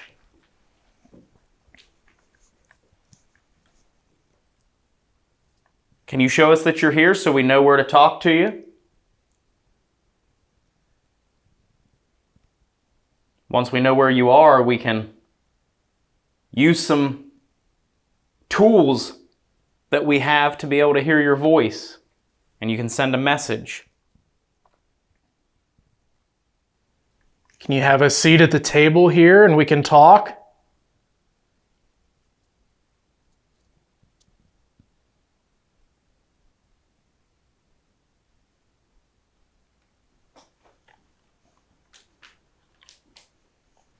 Lydia told us that she had an encounter with somebody down here. Is that person down here? If you are, I've put a chair in the doorway right over there. Could you go have a seat?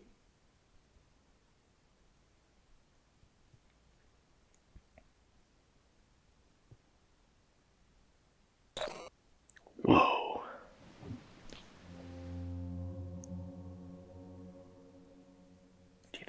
Do you think that's the wind? I don't know.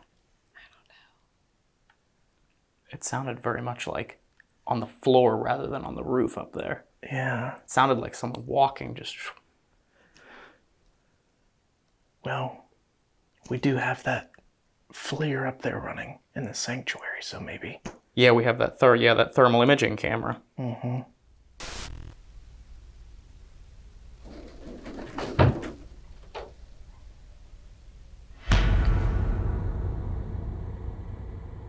Okay, if there's anybody down here, I set up a couple of coffee cups to signify where we'd like you to sit down and have a conversation with us. So if you could walk up and grab your coffee cup, we'll know which chair you're sitting in, and we'll have a conversation with you. Could you do that?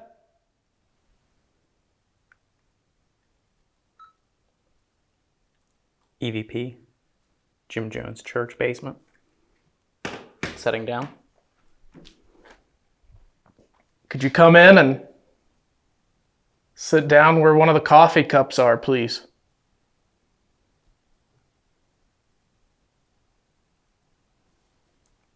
We'll have some coffee and a conversation.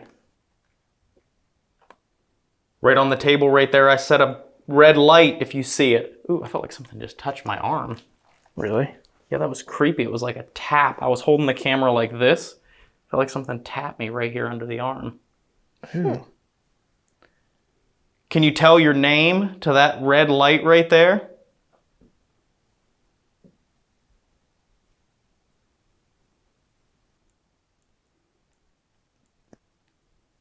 If there's anybody down here, please let us know by using one of these devices we've set up for you. Can you do that?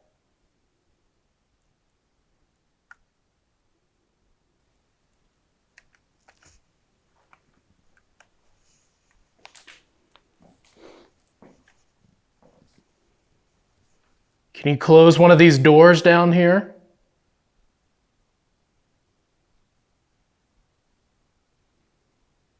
Any of these devices we have set up, there's an orange one right over there. There's this one. You just get close to them like that. And that'll let us know that you're saying yes. Do you remember Jim Jones?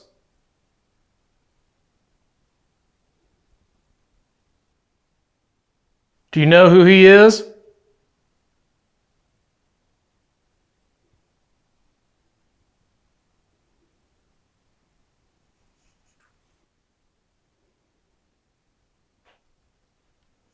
Does his spirit still come here to this church?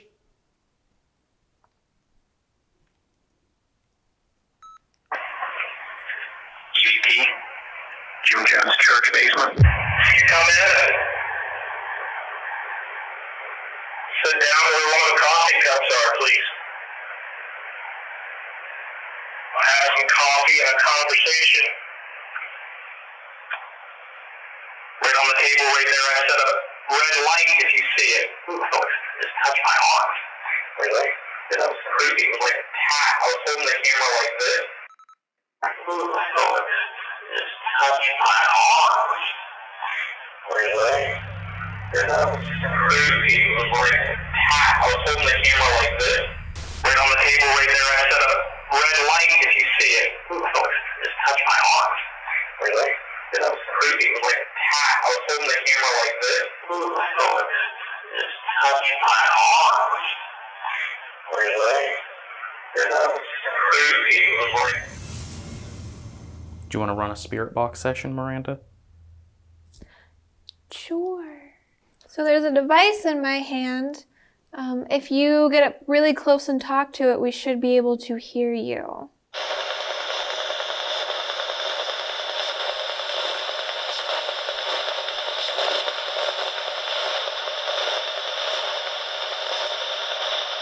If there's anyone with us, can you tell us your name?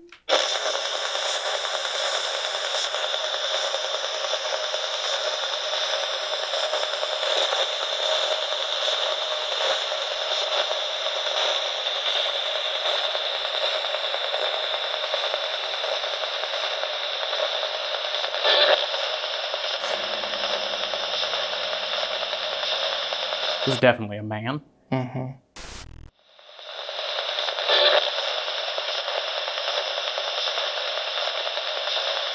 This is definitely a man. Mm-hmm.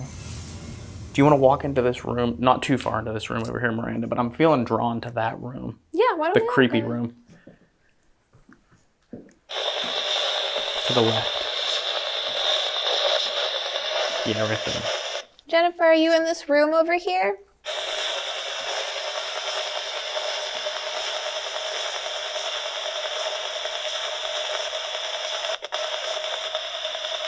If there's anyone down here, can you tell us how many people are downstairs tonight?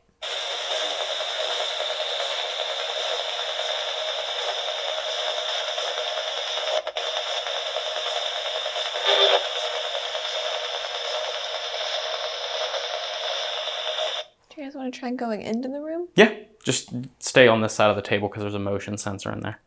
Oh, here, I'll follow you. Okay. Because I can't see. It's right here. Okay. A lot of people get weird feelings about this room. Did anything happen in here?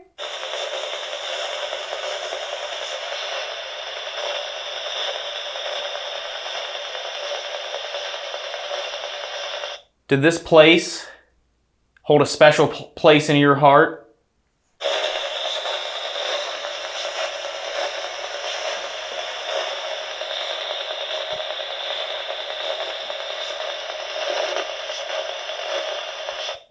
Jennifer, are you in the room with us?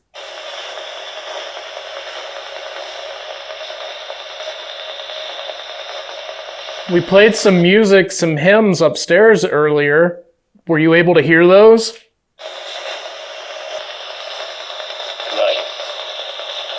Did I say like it? I couldn't quite make it out, but it may have. I thought that was a man that said like it. Yeah. Wow. We're glad you liked our music.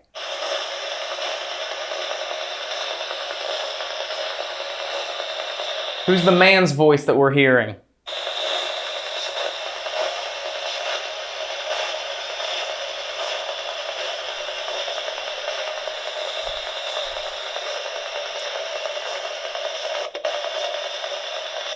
Can you get a little bit closer so we can hear you more clearly?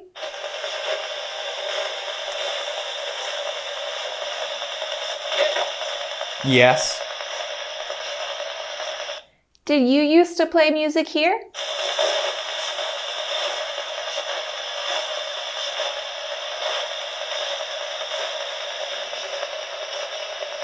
I'm going to hold up some fingers here. Can you tell me through the radio how many fingers I'm holding up?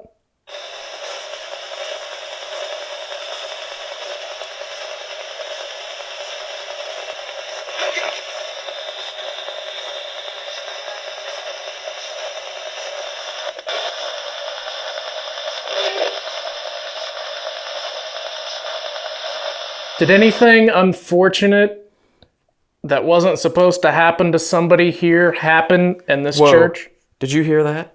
No. I thought I just heard like a dragging or a hissing sound to my right as you were talking, Dave. Really? Yes. Back there by that piano. No, I didn't hear it. Neither did I, but that's creepy. I'm starting to get creeped out. A little bit.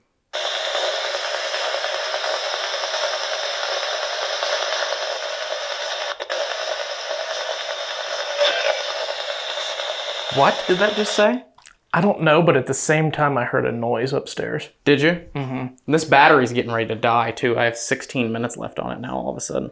Yeah, mine's getting close to. Real quick, before that ends, I want to set this over here. I know this is going to go off, but... Okay. Keep going to the spirit box. Yeah.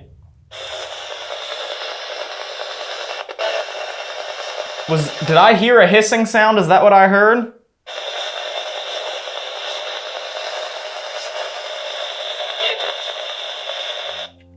It said yep. Mm-hmm. Wow. Who was that hissed? Can you tell me your name?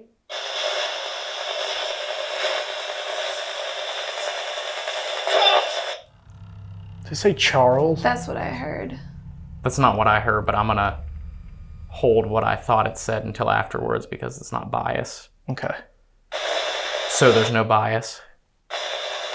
Can you repeat yourself? What's your name?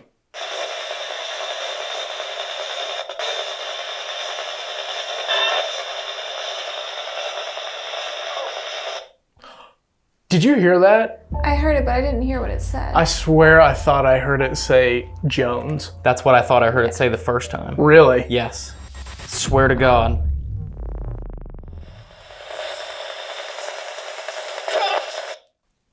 Did it say Charles? That's what I heard. Did it say Charles? That's what I heard. That's not what I heard, but I'm gonna hold what I thought it said until afterwards because it's not biased. Okay.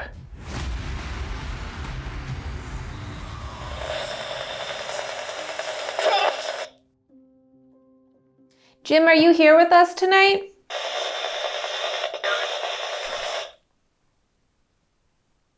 Did it just say here? I think it said here. Jim, how do you feel about all those people that you had drink cyanide in their Kool-Aid?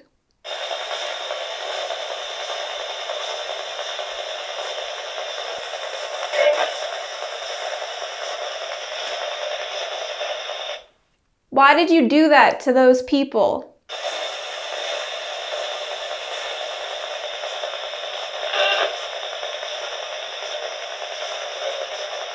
Did it make you feel important? Make you feel wanted for the first time in your life? It's a pretty cowardly thing to do, in my opinion.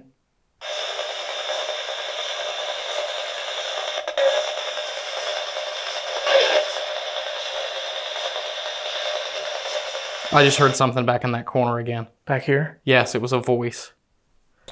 Tripwire went off. Touch that green and orange light right there.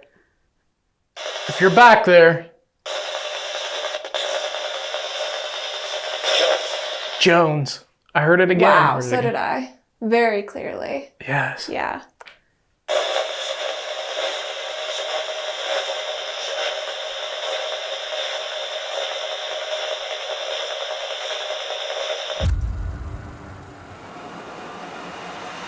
We're going to be going upstairs to the sanctuary room in a minute, and we'd love to be able to have a chance to speak to you if you wanted to come and talk to us. Will you follow us up there?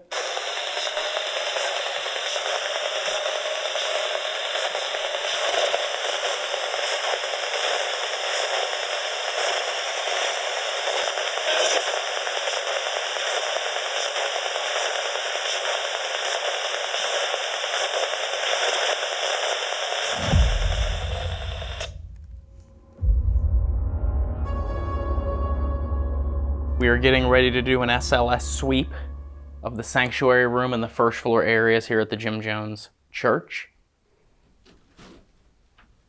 That is wind that you're hearing? We got some crazy wind tonight. So, We have this whole room wired with equipment, specifically stuff that the kids may want to play with.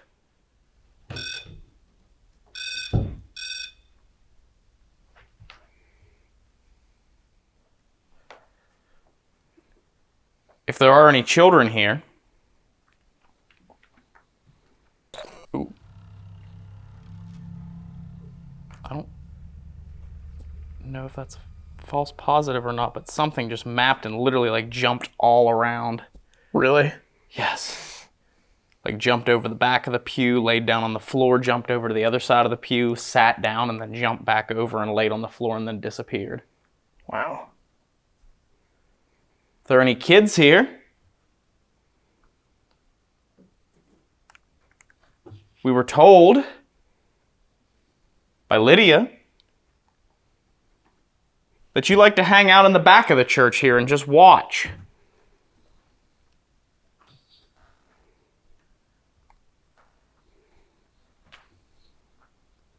Look at those pretty lights up there on the stage. Can you go up there and try and touch them? Try and pick them up? So I'm going to run on ghost tube here. You are funny. Are you okay? Yeah. What just happened? Did you trip? Yes. That's weird because it literally said you are funny right as soon as you were tripping. Yeah. Don't I know it? Someone in this sanctuary was using this box in my hand to speak to us when we were here this afternoon. My name's Ryan, this is Dave and Miranda. What's your name? Can you tell us through this box right here what your name is?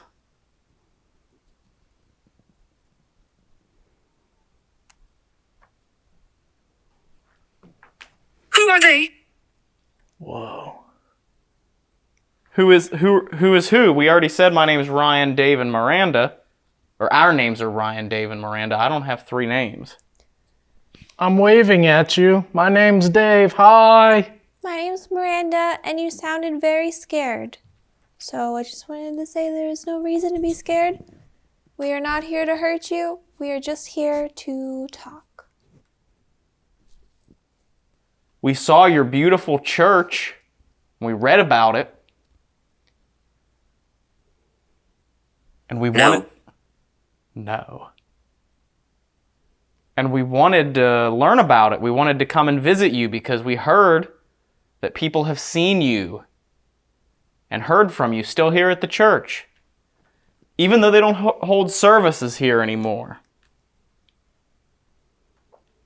Do you still come here for service? Our friends Josh, Rocky, and Sean came here and they said that you had a lot of things to say to them.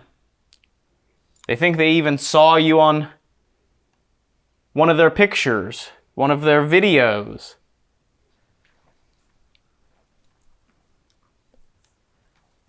Can we come up on the altar?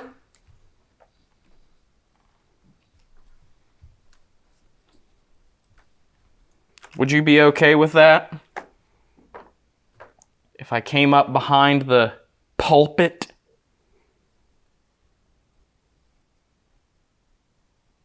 If that's not okay, you can throw something and I'll get down.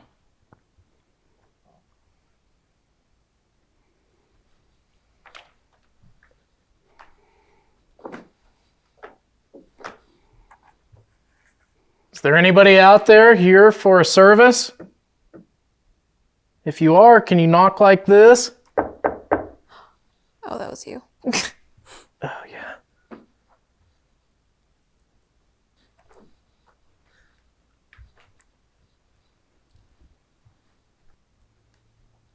Someone want to play the organ? We'd love to hear that. Run away. Oh, wow. Made my heart stop for a second. I saw that. Why should we run away? We're not the type to run. We've never run from anything. Dave with the occasional bug, but... Are you running away from something?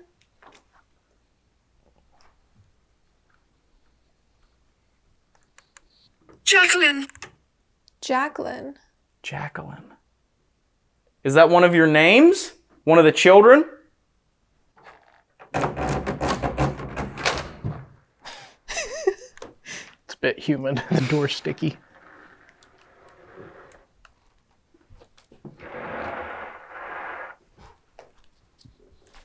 Jacqueline, are you in here?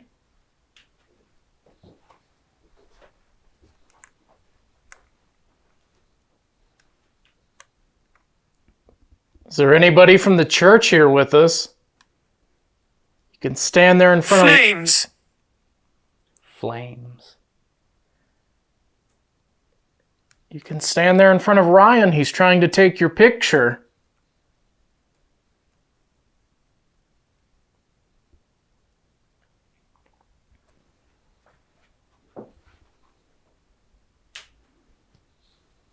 We heard this was one of the first churches that a man named Jim Jones went to. If there's someone here who knows about him or knew him, can you tell me the name of the last church that he went to? Hello?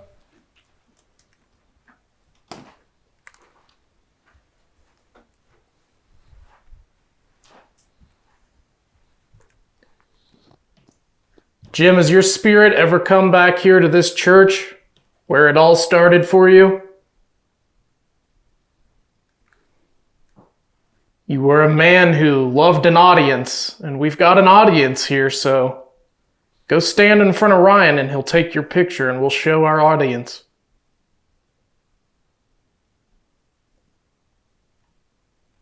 And you can tell us about your congregation, or even if you want to tell us about your time here in this church just when you were a young little whipsnip. That's the right term, right? I've never heard that. Oh, I meant whippersnapper. Yes. Whipsnip. Whipsnip, ladies and gentlemen. Leave a comment below that says whipsnip. That's right. If you made it this far in the video, say whipsnip. Say, I'm just a young little whipsnip.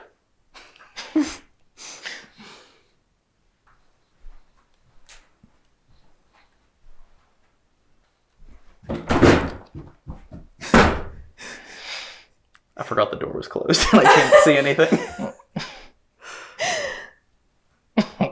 It's hard to see with this thing. It is. Thank God I was pointing the SLS the other way, because I would have gone bam, SLS first into the door.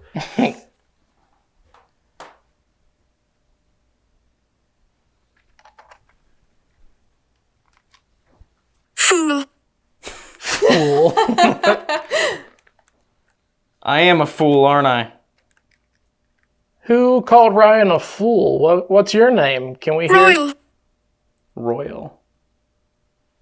Am I a royal fool?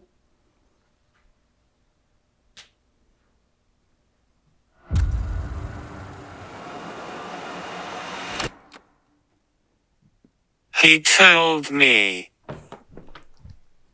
He told me. He told you what?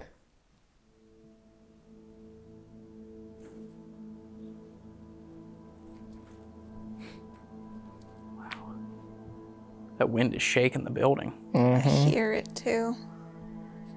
Like, I felt an energy in the basement. Yes.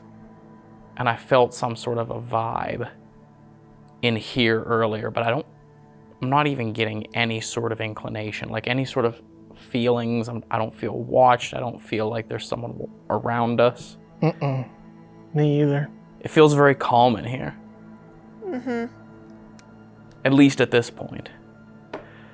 But that doesn't mean we can't change tactics and try and utilize it to our best interest. What if we left some of this equipment set up here, but then we have one person, one of us, go up to the attic and sit for a few minutes with the spirit box on and do an Estes method on separate floors?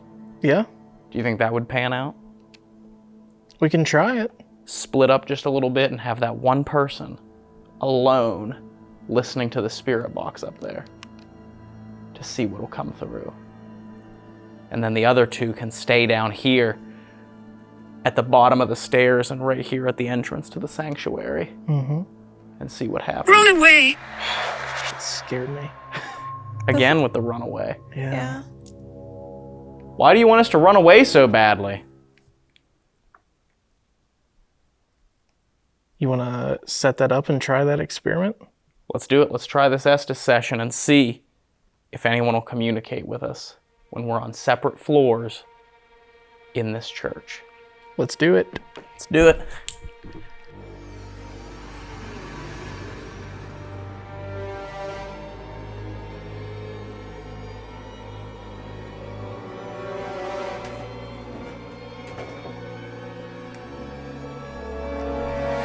All right, I am sweeping. Okay. All right, so any of the spirits here in the church, if you can hear me, my name is Dave. This is Miranda.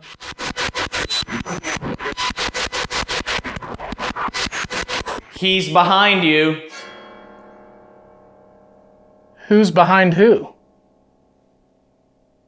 We're going to be asking you a series of questions, and you can give your answers to Ryan through the radio. So if you understand that, can you let him know? No. Why not? Are you upset that we're here in your church? That's right, or that's white, something like that. Do you not want to talk to us?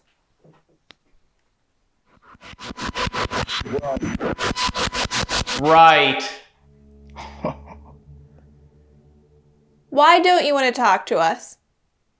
Can you tell Ryan that?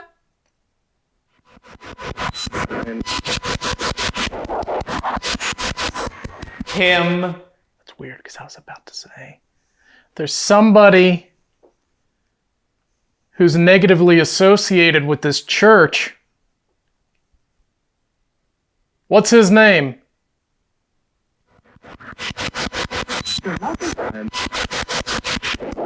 You're lucky.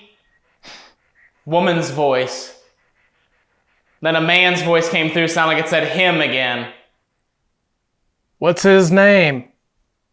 Can you say his name?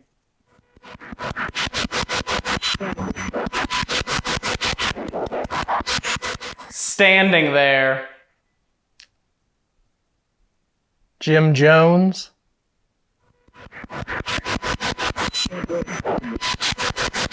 Sounded like a woman's voice there, but I couldn't quite make it out. Can you see that string of lights on the stairs up there?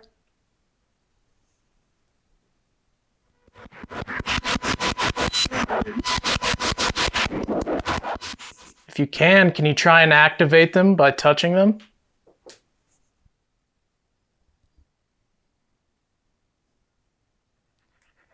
I feel like someone is in the room with me.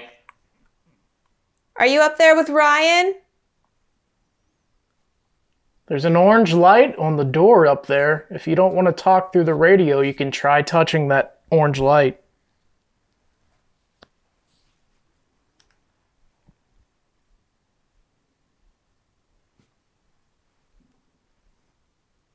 We know you liked having power and giving a show and a performance. And you can do that again. You can do that now by setting off one of these devices.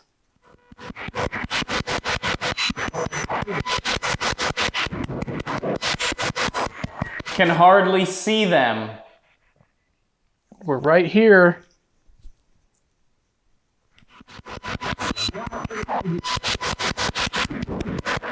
He's got something. It was a full sentence.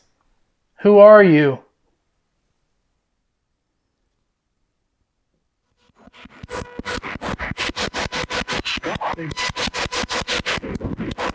That's him. What is it like after we die? Can you tell us that? Is it scary? Why are you still here?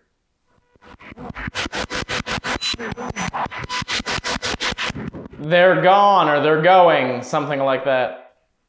What keeps you here? Do it. Is there somebody in the basement?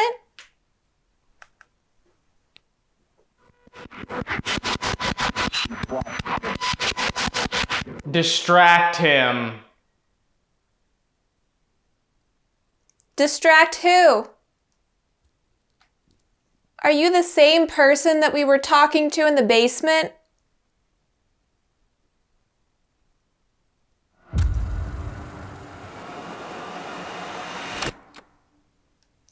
I haven't heard a voice come through in a long, long time, so I shut off the spirit box for a second.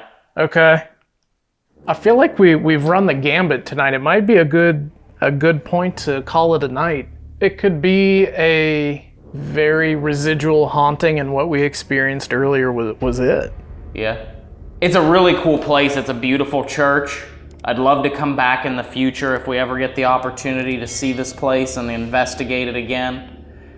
And it definitely is something that is a piece of history that is forgotten and a piece of history that is overlooked. If you're ever in Lynn, Indiana, or the surrounding areas, definitely get a hold of Saving the Old Properties, the STOP organization, and get in here and check this place out. Take a tour, investigate it, see what you capture for yourselves, and if you have anything that you saw or anything that you heard that we didn't see or hear, put it down in the comments below. We love to read all of those, and we would love to see what you saw on this investigation. Isn't that right, Dave? That is right. Yeah, thank you so much for watching, and make sure you hit that thumbs up button, that like button. It throws us into the algorithm and makes it possible for us to keep traveling around and filming at these locations for you. And that's what we want to do. We want to travel everywhere that we can to make as much of a documentation of the proof of the afterlife as possible. So hitting that thumbs up button will help throw us in the algorithm, like I said, and make that possible. So 7,600 thumbs up, can we do it? 7,600 thumbs up, I think we can. Let's give it a try, but thank you guys. We appreciate you. If you're new here to the channel, hit that subscribe button and turn on bell notifications, set them to all so you never miss any of our adventures on this paranormal quest. That's right. Jim Jones Church, that's a wrap. Bye. Bye. Hey, if you enjoyed that episode, maybe click on one of these other videos and watch some more. And if you want to subscribe to the channel, click on this button right down below. We want to thank all of our YouTube members and Patreon supporters for making all of this possible. And we'll see you next time.